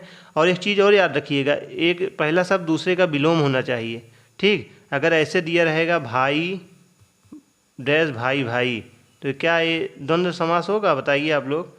नहीं होगा फिर द्वंद्व समास से। ठीक, फिर अभी कौन सा समास होगा हम आगे फिर बात करेंगे, लेकिन अभी आप लोग इसको समझ लीजिए कि और का लोप हो, योजक चिन्ह हो और पहला शब्द दूसरे का विलोम हो, यानी भाई बहन पूछा जाए ना, पुण्य पाप पुण्य सुख दुख एक दूसरे के विलोम हो, तो वहाँ पे द्वंद्व समास हो जाएगा। तो आप लोग द्वंद्व समास समझ गए होंगे। अगला है द्विगु समास। तो द्विगु समास किसे कहते हैं? जिस समास में पूर्व पद संख्यावाचक हो, द्विगु समास कहलाता है। इसकी ठीक होती है द्विगु समास में संख्या प्रधानता होती है। तो जिस समास में संख्या की प्रधानता हो वहाँ पे द्विगु समास होता है। जैसे नवरत्न, नौ रत्नों का समूह, सप्तद्वीप, सात द्वीपों का समूह, त्रिभुवन, तीन भुवनों का समूह, शतमंजिल, सात मंजिल का समूह। तो जिस समास में पूर्व पद संख्यावाचक हो द्विगु समास कहलाता है। इसकी ठीक है द्विगु समास में संख्या की प्रधानता होती है। जैसे नवरत्न, नौ रत्नों का समूह, सप्तद्वीप, सात द्वीपों का समूह, त्रिभुवन, तीन भुवनों का समूह, शतमंजिल, सात मंजिलों का समूह। अगला है कर्मधारय समास। जिस समास में पूर्व पद विशेषण हो, उत्तर पद विशेष हो, कर्मधारय समास कहलाता है। इसमें टिक होती है विशेषता बताने वाले समास को हम कर्मधारय समास कहते हैं। जैसे काली मिर्च, तो काली मिर्च किसकी विशेषता बता रही? काली है जो मिर्च। नील कमल, नीला है जो कमल, तो कमल की विशेषता बताइए। पीताम्बर, पीता या पीला है जो अंबर। चंद्रमुखी, चंद्र के समान मुख वाला। ठीक, इसमें आप लोग देख रहे होंगे ना, जो विशेषता बताई जा रही है ना। चलिए अगला देखते हैं अव्ययी भाव समास। जिस समास में पूर्व पद अव्यय हो अव्ययी भाव समास कहलाता है। इसकी टिक होती है प्रत्येक उपसर्ग वाला शब्द अव्ययी भाव समास कहलाता है। तो प्रत्येक उपसर्ग वाला जो शब्द होता है अव्ययी भाव समास कहलाता है। जैसे यथास्थान, आजीवन, जीवन का ये उपसर्ग लगा है ना, प्रतिदिन, यथा समय। हाँ, अब इसमें देख लीजिए, अभी हमने बात की थी ना, अभी हमने कहा था योजक चिन्ह आए तो द्वंद्व समास हो जाता है, लेकिन एक पहला शब्द दूसरे का विलोम होना चाहिए ना। तो रात रात एक ही शब्द जब बार बार आ जाए और योजक चिन्ह लगा रहे तो अव्ययी भाव हो जाएगा। लेकिन अगर जैसे दिन रात होता तो द्वंद्व समास हो जाएगा। दिन दिन है एक ही शब्द है, एक दूसरे का विलोम नहीं है, तब अव्ययी भाव हो जाएंगे। अगर एक दूसरे के विलोम रहें, योजक चिन्ह का लोप हो और का लोप हो, योजक चिन्ह लगे हों, तो द्वंद्व समास हो जाएगा। तो आप लोग इसको समझ गए होंगे। ठीक, इसमें आप लोग डाउट नहीं। अगर एक ही शब्द दो बार आए हों, योजक चिन्ह लगे हों, तो अव्ययी भाव समास हो जाएगा। और एक दूसरे के विलोम शब्द हों, योजक चिन्ह लगे हों, तो वहाँ पे क्या हो जाएगा? द्वंद्व समास हो जाएगा। उसके बाद बहुब्रीहि समास आता है। जिस समास में दोनों पदों के माध्यम से एक विशेष तीसरे का अर्थ का बोध होता है बहुब्रीहि समास कहलाता है। जैसे दशानन, 10 मुख हैं जिसके, अर्थात रावण। किसी तीसरे की बात की जा रही ना। नीलकंठ, नीला कंठ है जिसका, अर्थात कौन? शिव जी। लंबोदर, लंबा उदर है जिसका, अर्थात गणेश जी। गिरधर, गिरि को धारण करने वाले, अर्थात श्री कृष्ण। ठीक, तो आप लोग समझ गए होंगे। तत्पुरुष समास। जिस समास में पूर्व पद गौण उत्तर पद प्रधान हो तत्पुरुष समास कहलाता है। प्रत्येक समास के 6 भेद होते हैं। कर्म तत्पुरुष, कर्ण तत्पुरुष, संप्रदान तत्पुरुष, अप्रधान तत्पुरुष, संबंध तत्पुरुष, अधिकरण तत्पुरुष। ठीक, कर्म तत्पुरुष में क्या होता है? को का लोप होता है। जैसे मतदाता, मत को देने वाला, गिरहट, गिरह को काटने वाला। कर्ण तत्पुरुष में क्या होता है? जिस कर्ण कारक का चिन्ह का लोप हो, जैसे जन्मजात, जन्म से उत्पन्न, मुँह मांगा, मुँह से मांगा। संप्रदान में क्या होता है? जहाँ संप्रदान कारक का लोप हो, जैसे हथकड़ी, हाथ के लिए कड़ी, सत्याग्रह, सत्य के लिए आग्रह, युद्ध भूमि, युद्ध के लिए भूमि। अप्रधान तत्पुरुष में क्या होता है? धनहीन, धन से हीन, भयभीत, भय से हीन। यहाँ अप्रधान से अलग होने पर बात हो रही है ना। संबंध का की ये होती है ना, प्रेम सागर, प्रेम का सागर। दिनचर्या, दिन की चर्या। भारत, भारत का रत्न। तो अधिकरण तत्पुरुष में क्या होता है? जिसमें अधिकरण कारक का लोप हो, जैसे नीति, निपुण, नीति में निपुण। आत्मविश्वास, आत्मा पर विश्वास, में पर आदि होता है ना। आप लोग समास समझ गए होंगे। टिक से माध्यम से समास। इसकी वीडियो मैंने पहले बनाई थी, लेकिन हमने कहा एक बार आपको फिर क्विक रिवीजन करा देता हूँ, जिससे आप लोग समास कभी भूलेंगे नहीं। अब आप समास कभी नहीं भूलेंगे, इतनी टिक से मैंने बताया है। इस टिक को आप लोग याद रखिएगा। एक बार पेपर से पहले रिवाइज कर लीजिएगा, आप लोग आसानी से याद कर लेंगे, कभी समास भूलेंगे नहीं। ठीक, चलिए हम आगे बढ़ते हैं फिर। चलिए, तो आप लोग समास हो गया ना, आप लोग का समास मैंने पढ़ा दिया। अब हम बात करते हैं कारक किसे कहते हैं। तो आइए हम कारक भी देख। तो भी कारक पे हमने ऊपर बात ही किया था। संज्ञा, सर्वनाम, जिस रूप का उसका संबंध सीधा क्रिया से होता है उसे हम कारक कहते हैं। कारक 8 प्रकार के होते हैं। कर्ता ने कर्म को करण से संपादन के लिए, अपादान से संबंध का की के लिए, अधिकरण में पर संबोधन हे अरे ओ आदि। ठीक, तो आप लोग कारक को पता ही होगा। अपादान कारक किसे कहते हैं? अपादान कारक से अलग होने के लिए बात की जाती है तो अपादान कारक हो जाता है। जैसे वृक्ष से पत्ते गिरते हैं, पेड़ से पत्ते गिर रहे हैं, तो से मतलब पेड़ से पत्ते अलग हो रहे हैं ना, जहाँ भी अलग होने की बात आए वहाँ अपादान कारक हो जाता है। इंपॉर्टेंट है, बार बार यही पूछा जाता है, उसका एग्जाम्पल भी यही पूछा जाता है, पेड़ से पत्ते गिरते हैं, इसमें कौन सा कारक है, इसको आप लोग याद करिए। से अलग होने की बात की जा रही है, अपादान कारक, इसको आप लोग याद कर लीजिएगा। चलिए अब अगला इंपॉर्टेंट जो प्रश्न है, चलिए अलंकार से आपका क्या तात्पर्य है, कुछ प्रमुख अलंकारों के उदाहरण देकर वर्णन कीजिए। तो अलंकार भी देख लीजिए, यहाँ से भी प्रश्न बन सकता है। तो अलंकार का जो अर्थ होता है, अलंकार दो शब्दों से मिलकर बना है, अलम और कार। अलम का अर्थ होता है शोभा या आभूषण, कार का मतलब होता है करने वाला, यानी अलंकार मतलब अलम प्लस कार, यानी अलंग का मतलब होता है शोभा आभूषण, कार का मतलब होता है करने वाला। इसकी परिभाषा होती है काव्य की शोभा बढ़ाने वाले शब्दों या धर्मों को अलंकार कहते हैं। अलंकार के दो भेद होते हैं, शब्दालंकार, अर्थालंकार। शब्दालंकार के माध्यम से काव्यों की शोभा बढ़ाने वाले शब्दों को हम शब्दालंकार कहते हैं। इसमें शब्दालंकार में कितने प्रकार के अलंकार होते हैं, तो शब्दालंकार में 5 प्रकार के होते हैं, अनुप्रास अलंकार, यमक अलंकार, शेष अलंकार, वक्रोक्ति अलंकार एवं वीरसा अलंकार। तो आइए हम एक एक करके देखते हैं। तो सबसे पहले हम अनुप्रास अलंकार देते हैं। किसी एक वर्ण की बार बार आवृत्ति होती है तो अनुप्रास अलंकार होता है। तो किसी एक वर्ण की बार बार आवृत्ति होती है तो अनुप्रास अलंकार होता है। जैसे एग्जाम्पल बताइए, चंदू के चाचा ने चंदू की चाची को चटनी चटाई। तो चंदू के चाचा ने चंदू की चाची को चटनी चटाई। तो हमें एक ही वर्ण के बार बार आवृत्ति हो रही है ना। जैसे और इसका एग्जाम्पल देख लो, जैसे तरन तरुजा तट तमाल तरवर बहुछाय, ता शब्द की बार बार आवृत्ति हो रही है ना। चार चंद्र की चंचल किरणें खेल रही हैं जलथन में, चार का कई बार आया है ना, तो एक ही बार जहाँ 2 या 2 से अधिक बार आए वहाँ अनुप्रास अलंकार होता है। उसके बाद अगला है यमक अलंकार। तो यमक अलंकार में क्या होता है बताएंगे आप लोग कोई?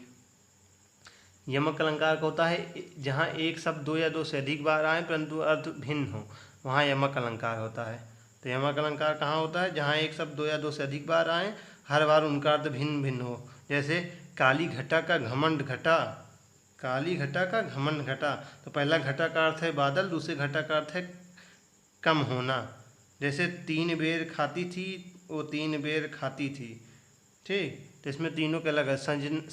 सजना है मुझे सजना के लिए, इसका बहुत इम्पॉर्टेंट आप लोग को हास्य के माध्यम से एक बताता हूँ, इसकी ट्रिक कभी भूलेंगे नहीं आप लोग, मतलब एग्जाम्पल इसका कभी भूलेंगे नहीं। सजना है मुझे, सजना है मुझे सजना के लिए। ठीक, सजना है मुझे सजना के लिए। ठीक, सजना है मुझे सजना के लिए। तो पहले सजना का अर्थ है क्या? इसका अर्थ क्या हो जाएगा? श्रृंगार। ठीक, इसका अर्थ है श्रृंगार। एवं दूसरे सजना का अर्थ है बताओ? प्रेमी। तो दूसरे सजना का अर्थ है प्रेमी। तो सजना है मुझे सजना के लिए। कनक कनक के सौगुनी माँ तत्ता रिकाय, वाह खाए बौराए सो पाए बौराए। तो पहले कनक का अर्थ होता है सोना एवं दूसरे कनक का अर्थ होता है धतूरा। ये सब आप लोग पढ़ चुके होंगे ना। चलिए अगला अलंकार है श्लेष अलंकार। तो शब्द एक अर्थ अनेक हों, वहाँ पे श्लेष अलंकार होता है। जहाँ शब्द एक अर्थ अनेक हों, जैसे पानी गए न उबरे मोती मानुष चून, सुबरन को ढूंढत फिरे कभी व्यभिचारी चोर, मगन को देखी पर देख बार। या श्लेष का और कोई उदाहरण बता सकते हो आप लोग? पानी गए न उबरे मोती मानुष चूर, यहाँ पानी शब्द का 3 अर्थ है। मोती के लिए चमक, मनुष्य के लिए सम्मान एवं चून के लिए जल।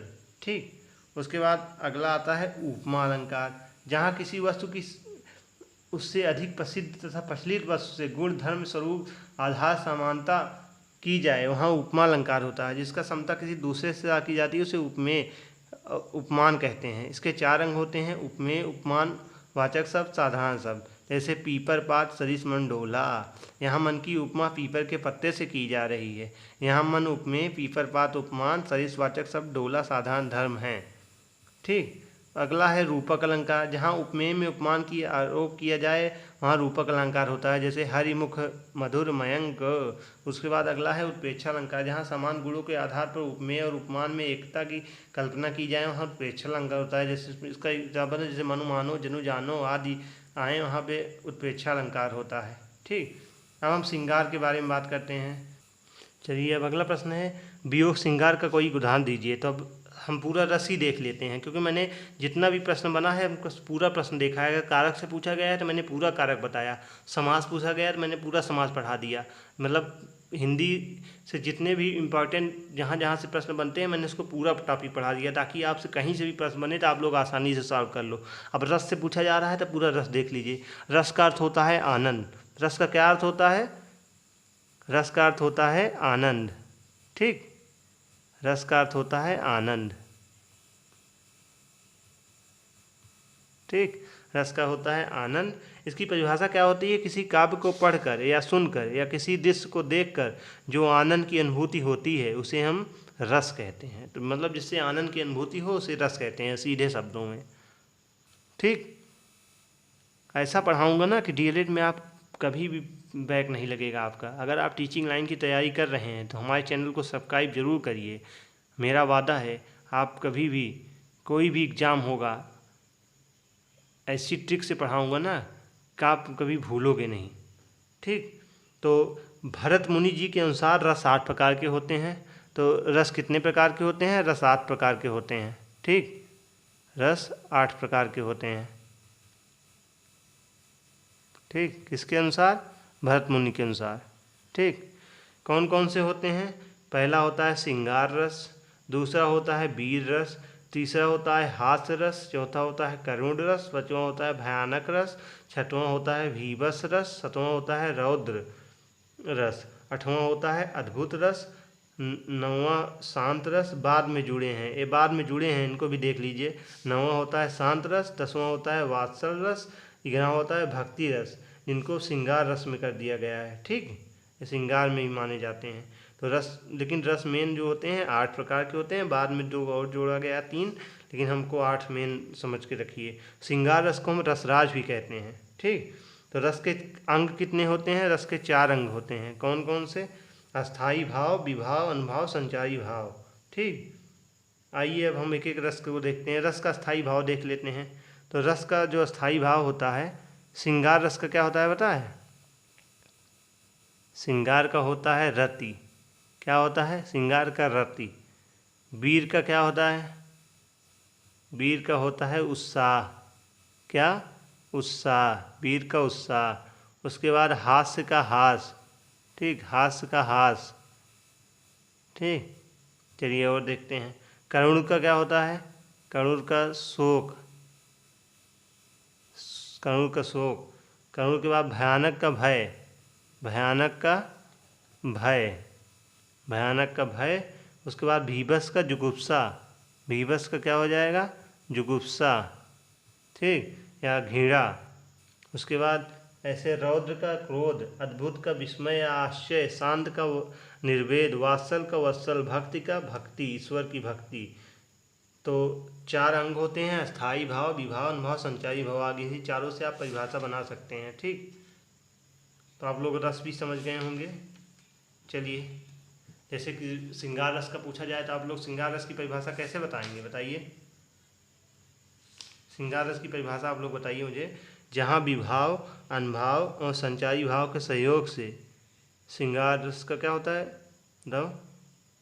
रति नामक अस्थायी भाव रस रूप में परिणत हो, वहाँ पर श्रृंगार रस होता है। वीर का क्या हो जाएगा? उत्साह हो जाएगा। जहाँ विभाव, अनुभाव और संचारी भाव के सहयोग से उत्साह नामक अस्थायी भाव रस रूप में परिणत हो, वहाँ पे कौन सा रस हो जाएगा? वीर रस हो जाएगा।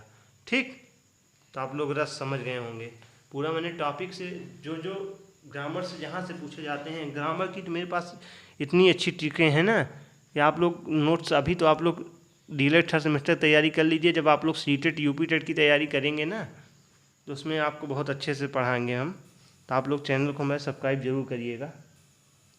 चलिए, भाषा शिक्षा में प्रयुक्त होने वाले शब्द एवं दृश्य सहायक सामग्रियाँ, ये भी इम्पॉर्टेंट प्रश्न है। इसको आप मोस्ट इम्पॉर्टेंट लिख लीजिएगा, छपने वाला पेपर में छपेगा जरूर है प्रश्न। दृश्य शब्द सामग्रियाँ कौन कौन सी हैं, तो इसको तो आप सबको पता ही होगा। जो बच्चे आजकल देख रहे हैं, श्याम बोर्ड हो गया। सफल शिक्षण की कसौटी पाठ की बालकों की समझ कर ठीक ठाक आना होता है। किसी पाठ में शिक्षकों द्वारा छात्रों को समझाने के लिए प्रायः 2 प्रकार के साधन अपनाए जाते हैं। प्रथम वे साधन जिनके बिना शिक्षण का कार्य चल ही नहीं सकता, जैसा श्यामपट्ट, चाक, डस्टर आदि होता है। इन्हें हम शिक्षण के सहायक साधन न कहकर यदि आवश्यक सामग्री कहें तो अधिक उपयुक्त रहेगा, क्योंकि इनकी आवश्यकता तो प्रत्येक शिक्षक और प्रत्येक स्थिति में पड़ती ही होगी। शिक्षक को प्रभावी बनाने की दृष्टि से दूसरों के प्रकार के सहायक साधन के कहलाते हैं, जिनका उपयोग शिक्षण पाठ की प्रकृति और छात्रों के शैक्षिक स्तर तथा परिस्थिति को ध्यान में रखते हुए अपनी सूझबूझ के उपयोग से लाता है। यथा पौधे, पत्तियां, फूल, मॉडल, चित्र, दृष्टांत, उदाहरण आदि, इन्हीं को हम शिक्षण के सहायक साधनों के अंतर्गत गिनते हैं। ठीक, तो सहायक साधन में कौन कौन से आते हैं? पाठ है जो अंश व्याख्यान आदि द्वारा स्पष्ट नहीं किया जा सकता, उसे चित्र वगैरह के माध्यम से सरलता से समझाया जा सकता है। देखने का प्रभाव सुनने के अपेक्षा अधिक प्रभाव, मॉडल, चित्र आदि सभी दृश्य होते हैं। साहित्य चित्र में जब अंतकथाओं वगैरह से स्पष्ट न किया जाए तब तक ना तो पाठ रुचिकर बन पाता है, ना ही समझ पाते हैं। ठीक, तो आपके दीर्घ लघु उत्तरीय प्रश्न जो थे इंपॉर्टेंट सब खत्म हो गए। अब हम अति लघु उत्तरीय प्रश्नों को देखते हैं। ठीक, तो अति लघु उत्तरीय प्रश्न में कुछ समझाना है नहीं, जितना हमने लघु उत्तरीय में पढ़ लिया है ना, अति लघु उत्तरीय उसी में से पूरा आप लोग कर लोगे, क्योंकि लघु उत्तरीय मैंने पूरा विस्तार से पढ़ा दिया है। जैसे देख लीजिए, पहला ही प्रश्न देख लीजिए, कबीरदास किस विचारधारा के कवि थे? तो हमें अभी भक्ति काव्यधारा की ज्ञानाश्रयी शाखा के प्रधान कवि थे। यह प्रश्न भी आपने ऊपर पढ़ा ही था। कबीरदास जी का जन्म कब और कहाँ हुआ था? कबीरदास जी का जन्म संवत 1455 में वाराणसी में हुआ था। कबीरदास का पालन पोषण किसने किया था? कबीरदास जी जन्म से ब्राह्मण थे, मगर उनका पालन पोषण नीमा और नीरू नामक जुलाहा ने किया था। ठीक, कबीरदास जी के गुरु का क्या नाम था? कबीरदास जी के गुरु का नाम महात्मा रामानंद जी था। कबीर की पत्नी का नाम लोई तथा कमाल और कमाली दो संतानें थी। कमाल और कमाली दो संतानें थी, उनकी पत्नी का नाम लोई था। ठीक, तो कबीरदास से जो जो इंपॉर्टेंट प्रश्न बनते थे। कबीरदास जी का काव्य संग्रह बीजक है, जिसके 3 भाग थे, साखी, सबद, रमैया। सूरदास जी की काव्य कृतियों के नाम बताइए। सूरदास की 3 जो मेन हैं कौन कौन सी हैं आप लोग देख लीजिए, इसको याद कर लीजिए, मेस इंपॉर्टेंट है, पेपर में छपेगा ये भी प्रश्न। सूरसागर, पहला सूरसागर, सूरसरावली, सूर जिसमें लगा रहे, ठीक, आप उसको मार दीजिएगा तुरंत सूरदास जी को। एवं साहित्य लहरी, सा से ज़्यादा रहता है इनका, लहरी। ठीक है, 3 मोस्ट इंपॉर्टेंट है, इसको आप लोग ध्यान दीजिएगा। कौन कौन से? सूरसागर, सूरसरावली तथा साहित्य लहरी। ठीक, चलिए, तुलसीदास जी के माता पिता का क्या नाम था? तुलसीदास जी की माता का नाम हुलसी देवी था तथा पिता का नाम आत्माराम दुबे था। तुलसीदास जी की माता का नाम हुलसी तथा पिता का नाम आत्माराम दुबे था। तुलसीदास जी के गुरु का नाम था स्वामी नरसिंह दास जी। ठीक, तुलसीदास जी की पत्नी का नाम क्या था? तो पत्नी का नाम रत्नावली था। क्या था? रत्नावली था। तुलसीदास जी से जो जो मेन इंपॉर्टेंट है सब आप देख लीजिए। तुलसीदास जी के द्वारा रचित महाकाव्य का नाम बताइए। तो तुलसीदास जी के ने अयोध्या में रहकर लगभग 2.5 वर्ष में रामचरितमानस महाकाव्य की रचना की थी। तुलसीदास जी की रचनाएं कितनी थी? तो तुलसीदास जी की जो रचनाएं थी कितनी थी? उन्होंने 31 रचनाएं बताई जाती हैं, किंतु प्रामाणिक रूप से 12 रचनाएं ही थी। तुलसीदास जी द्वारा रचित प्रबंध काव्य कौन कौन से हैं? तो रामचरितमानस है, पार्वती मंगल है, जानकी मंगल है, रामलला नच्छू है। तुलसीदास की काम कवितावली, दोहावली, रामायण, गीत, प्रश्नावली, हनुमान बाहुक आदि है। तुलसीदास जी के काव्य कौन कौन से हैं? तो गीतावली है, कृष्ण गीतावली है, एवं विनय पत्रिका आदि प्रमुख हैं।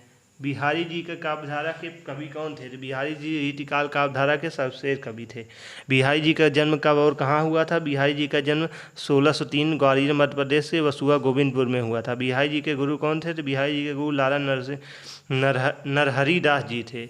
बिहारी जी का निधन कब हुआ? बिहारी जी का निधन सन 1663 में बिहारी का निधन हुआ था। बिहारी द्वारा रचित ग्रंथ का नाम बताइए। बिहारी द्वारा रचित जो ग्रंथ था बिहारी सतसई था, जिसमें लगभग 719 दोहे थे। ठीक, राष्ट्रकवि मैथिली चंद्र गुप्त का जन्म कब और कहाँ हुआ था? तो मैथिली चंद्र गुप्त जी का जन्म 1886 में झांसी जिले के चिरगांव नामक गांव में हुआ था। तो ये लोग अब आप इसको पढ़ लीजिएगा, इसमें जो जो मेन है उसको हम ही देखना है। चलिए, अगला प्रश्न है जिसमें जो जो मेन प्रश्न बार बार पूछे जाते हैं हम उसी प्रश्न को देखेंगे। बाकी तो आप लोग को मैंने दीर्घ उत्तरीय इतना करा दिया है ना, उससे आप कोई भी प्रश्न बनेगा तो आप लोग कर लोगे। उच्चारण स्थान क्या है? ता, था, दा, धा, गा। ठीक, ये प्रश्न। चलिए, उच्चारण स्थान को भी देख लेते हैं, क्योंकि उच्चारण स्थान अभी हमने ऊपर दीर्घ उत्तरीय में बात नहीं किया था, तो उच्चारण स्थान को भी हम देख। तो उच्चारण स्थान पहले आप वर्णमाला किसे कहते हैं? वर्णों की माला को हम वर्णमाला कहते हैं। ठीक, कभी विनाश न होने वाले शब्द को हम अक्षर कहते हैं। ठीक, तो स्वर वर्ण 2 प्रकार के होते हैं, स्वर व्यंजन। जो स्वर स्वतंत्र रूप से बोले जाते हैं उन्हें स्वर कहते हैं, जो वर्ण स्वरों की सहायता से बोले जाते हैं उसे हम व्यंजन कहते हैं। स्वर के प्रकार कितने होते हैं? तो 11 स्वर होते हैं। कौन कौन से? आ ई उ ऋषि ए ओ। ठीक। हास्य स्वर किसे कहते हैं? तो आ ई उ ऋषि 4 हास्य स्वर होते हैं। दीर्घ स्वर कितने होते हैं? दीर्घ स्वर 7 होते हैं। कौन कौन से? बड़ा, बड़ी, बड़ाऊ, ए ओ औ। तो मूल स्वर किसे कहते हैं? तो बड़ा, बड़ी, बड़ाऊ। एवं संयुक्त स्वर किसे कहते हैं? तो ए ओ औ। तो मूल स्वर किसे कहते हैं?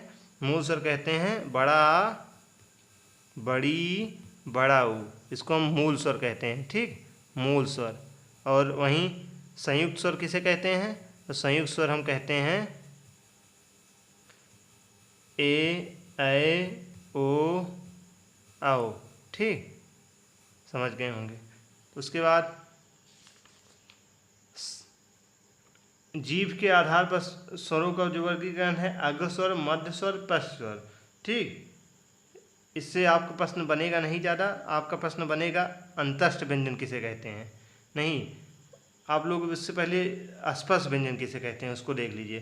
तो 5 वर्गों में बांटा गया है। कुल कितने वर्ग में बांटा गया है? 5 वर्ग में। कौन कौन से? का वर्ग, चा वर्ग,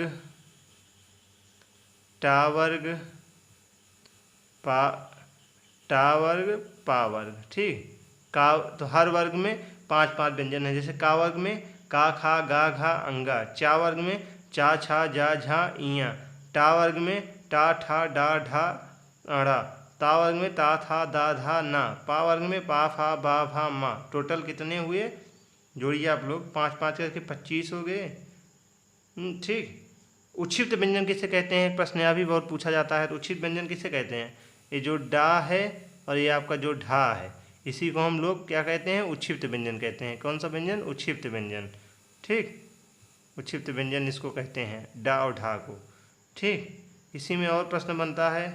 अगर आपसे पूछा जाए का वर्ग में कौन कौन से आते हैं? तो का, खा, गा, घा, अंगा। चा वर्ग में चा, छा, जा, झा, इया। टा वर्ग में टा, ठा, डा, ढा, ड़ा। ता मतलब 5-5 ले लीजिएगा सब में। ता वर्ग पूछा जाए ता, था, दा, धा, ना। पा वर्ग में पा, फा, बा, भा, मा। ठीक, अंतस्थ व्यंजन किसे कहते हैं? तो अंतस्थ व्यंजन कहते हैं या, रा, ला, वा। 4 होते हैं अंतस्थ व्यंजन। कौन कौन से? या, रा, ला, वा। ठीक, ऊष्मी व्यंजन किसे कहते हैं? तो ऊष्मी व्यंजन कहते हैं सा, सा, हा। सा, हा, ऊष्मी व्यंजन कहते हैं। लुंठित या प्रकरणवी व्यंजन, लुंठित किसे कहते हैं? इसको भी जानते रहिए आप लोग, पूछा जा सकता है। लुंठित व्यंजन रा को कहते हैं। पार्श्विक व्यंजन किसे कहते हैं? पार्श्विक व्यंजन कहते हैं ला को। अर्धस्वर किसे कहते हैं? अर्धस्वर कहते हैं या, वा को। या, वा अर्धस्वर हैं। पार्श्विक व्यंजन ला है। लुंठित या प्रकरणवी व्यंजन रा है। ऊष्मी व्यंजन सा, हा है। अंतस्थ व्यंजन या, रा, ला, वा है। इसको हम लोग अर्धस्वर भी कहते हैं। ठीक, अनुनासिक या अनुनासिक वर्ण किसे कहते हैं? अंगा, अड़िया, ड़ा, ना, मा। इसको 5 को कहते हैं ओ। ठीक, ये इतना आप समझ गए होंगे। चलिए अब हम प्रश्न देखते हैं। प्रश्न क्या था? ता, था, दा, ना किस में आता है? तो दंत से बोला जाता है ना। ता, था, दा, दांतों का यूज हो रहा है ना। आह तथा हाथी का तत्सम रूप लिखिए। तो आग का अग्नि होता है, हाथी का गजा होता है। ठीक, इसको आप लोग लिख लोगे। उपकार के बदले किए जाने वाले उपकार को क्या कहते हैं? प्रत्युपकार कहते हैं ना। 12 बाट होना यानी बंटवारा होना। वाक्य प्रयोग, रमेश अपने भाइयों से 12 बाट हो गया। ठीक, किस भाषा का स्वरूप अनिश्चित होता है? तो अनौपचारिक भाषा का स्वरूप अनिश्चित होता है ना। योग रूढ़ शब्द किसे कहते हैं? 2 शब्दों के मेल को वह समान अर्थ न प्रकट करे या विशेष अर्थ प्रकट करे। ठीक, अगला है हरिशोध जी का पूरा नाम क्या था? अयोध्या सिंह हरिशोध उपाध्याय जी था। ठीक, इसको आप लोग याद रखिएगा, या अयोध्या सिंह उपाध्याय हरिशोध भी कहते हैं। उन्नत तथा कृपण शब्दों का विपरीतार्थक शब्द लिखिए। तो उन्नत क्या होता है? औन्नत्य। कृपण का होता है दाता या खर्चीला। सावन तथा किसान का तत्सम रूप लिखिए। सावन का श्रवण होता है, किसान का कृषक होता है। आंसू काव्य की रचयिता कौन थी? आंसू के थे जयशंकर प्रसाद जी थे। कामायनी जयशंकर प्रसाद जी। ठीक, इसको आप लोग याद करिए, 2 इंपॉर्टेंट है, पूछी जाती है। ये सब इंपॉर्टेंट क्वेश्चन है, समझ लीजिएगा। आकाश से तारे तोड़ लेना, बताइए क्या होगा इसका? असंभव कार्य करना ना। भारतीय क्रिकेटर टीम के लिए पाकिस्तान से मैच जीतना आकाश में तारे तोड़ लेना जैसा होता है। हिंदी जगत में महाप्राण कवि के रूप में कौन से कवि को माना जाता है? बताइए आप लोग कौन थे? सूर्यकांत त्रिपाठी निराला जी थे ना। उत्साह और चितेरा शब्द का तत्सम रूप, उत्साह का उत्साह होता है, चितेरा का चित्कार होता है। जो सबके उपयोग के लिए हो उसको सार्वजनिक कहते हैं ना। नील कमल सी मुख प्रभा, सरस सुधा से बोल, पंक्ति में अलंकार कौन सा है? उपमा अलंकार है ना। आकाश पर चांद का हाथ आना, मुहावरे का अर्थ बताइए। तो असंभव कार्य होना। बीड़ा वादनी वरदे, पंक्ति की रचयिता कौन है? सूर्यकांत त्रिपाठी निराला जी हैं ना। चतुर्दिक एवं यथाविधि शब्दों का प्रयुक्त समास के नाम लिखिए। चतुर्दिक का द्विगु समास हो जाएगा, यथाविधि का अव्ययी भाव समास हो जाएगा। ठीक। कोकिल तथा कूप शब्द का तद्भव लिखिए। तद्भव हो जाएगा कोयल एवं कुआं। चलिए अगला प्रश्न है, प्रा तथा सु उपसर्ग लगाकर दो दो शब्द लिखिए। जिसको आप लोग नहीं बना पाएंगे, प्रा से बहुत बना सकते हैं। प्रा से क्या हो जाएगा? प्रा से प्रश्न बना दो, प्रा से प्रकार बना दो, प्रा से प्रहार बना दो, प्रा से परोपकार नहीं सॉरी और क्या बन जाएगा? प्रा से प्राकृतिक बन जाएगा। बहुत कितना बना लोगे आप, बन जाएगा। उसके बाद उपसर्ग सु से बनाना है। सु से सुगम हो जाएगा, सुविचार हो जाएगा, सुगंध हो जाएगा, सुमन हो जाएगा। कितना बनाओगे आप, बन जाएगा। इसको सब आप लोग बना लोगे। समुद्र शब्द के 4 पर्यायवाची शब्द लिखिए। तो कौन कौन समुद्र का कौन कौन सा हो जाएगा? सागर हो जाएगा, रत्नाकर हो जाएगा, जलधि हो जाएगा, अरोति हो जाएगा। 4 ये हो गया। एक दंत एवं नील कमल में प्रयुक्त समास के नाम। एक दंत में प्रयुक्त, एक की बात की जा रही है ना, जहाँ गिनतियों की बात की जाए भी समास मैंने पढ़ाया था। कौन सा समास हो जाएगा? द्विगु समास हो जाएगा। नील कमल, नीला है जो कमल आधार, विशेषता बताई जा रही है। जहाँ विशेषता बताई जाए कर्मधारय समास। उसके बाद खाने के दांत और खिलाने के दिखाने के और। कहावत में क्या हो जाएगा? कथनी एवं करनी में अंतर होना। वाक प्रयोग, पाकिस्तान के खाने के दांत और दिखाने के दांत हैं। काकर या पाथर चोरी के मस्जिद लई बनाए, ताज चढ़ी मुल्ला बाग दे, क्या बरहा खुदा खुदा। इस पंक्ति के रचयिता कौन है? दोहे की पंक्ति के रचयिता कबीरदास जी हैं। अट्ठालिका तथा अमूल शब्द का तद्भव शब्द लिखिए। अटारी या अमोल हो जाएगा। आप तथा प्रति उपसर्ग लगाकर दो दो शब्द लिखिए। तो इसको भी आप लोग कर लोगे। चलिए अब आगे देख। उसके बाद जीवन प्रवाह तथा जीवन वर्धनी में प्रयुक्त समास का नाम लिखिए। जीवन प्रवाह निवाह का तत्पुरुष समास हो जाएगा। जीवन वर्धनी बहुब्रीहि समास हो जाएगा। आग बबूला होना, बहुत क्रोधित होना। अनुप्रास अलंकार का उदाहरण लीजिए। अनुप्रास अलंकार का बहुत लिख सकते हैं आप। तनय तरुर जटर तमा तरुर उछाए। उप और प्रति उपसर्ग लगाकर दो दो शब्द लिखिए। तो उप से उपग्रह, उपनाम, पति से प्रतिवर्ष, प्रतिकार, प्रकृति, सुकुमार कभी किसे जाया जाता है? सुमित्रा देवी पंत को कहा जाता है। तो यहाँ से आप लोग के अति लघुत्री भी खत्म हो गए। तो आप लोग अब मैंने इम्पॉर्टेंट जो प्रश्न थे उसको मैंने पूरा कंप्लीट, तो मैंने दीर्घोत्री लघुत्री और अति लघुत्री दोनों करवा दिए। ये इतना आप लोग पढ़ लेंगे तो आप लोग हिंदी में 25 में 25 ला देंगे। बहुविकल्पी प्रश्न मैं नहीं करवाऊंगा। बहुविकल्पी प्रश्न आप लोग एक बार रिवीजन कर लीजिएगा, क्योंकि इसमें 5 नंबर आप लोग आसानी से प्राप्त कर लेंगे, क्योंकि वही दीर्घोत्री लघुत्री से ही छाट के प्रश्न बहुविकल्पी के बनाए जाते हैं। तो आप लोग उसको आसानी से सॉल्व कर लेंगे। एक बार आप लोग इसको पढ़ लीजिएगा। मैं आशा करता हूँ यह सेशन आपको बहुत ही आसानी से समझ में आया होगा। आप कमेंट में ज़रूर बताइएगा। अगर आपको क्लास अच्छी लगे तो अपने दोस्तों, फ्रेंड, मित्रों को ज़्यादा से ज़्यादा शेयर करिए, लाइक करिए, सब्सक्राइब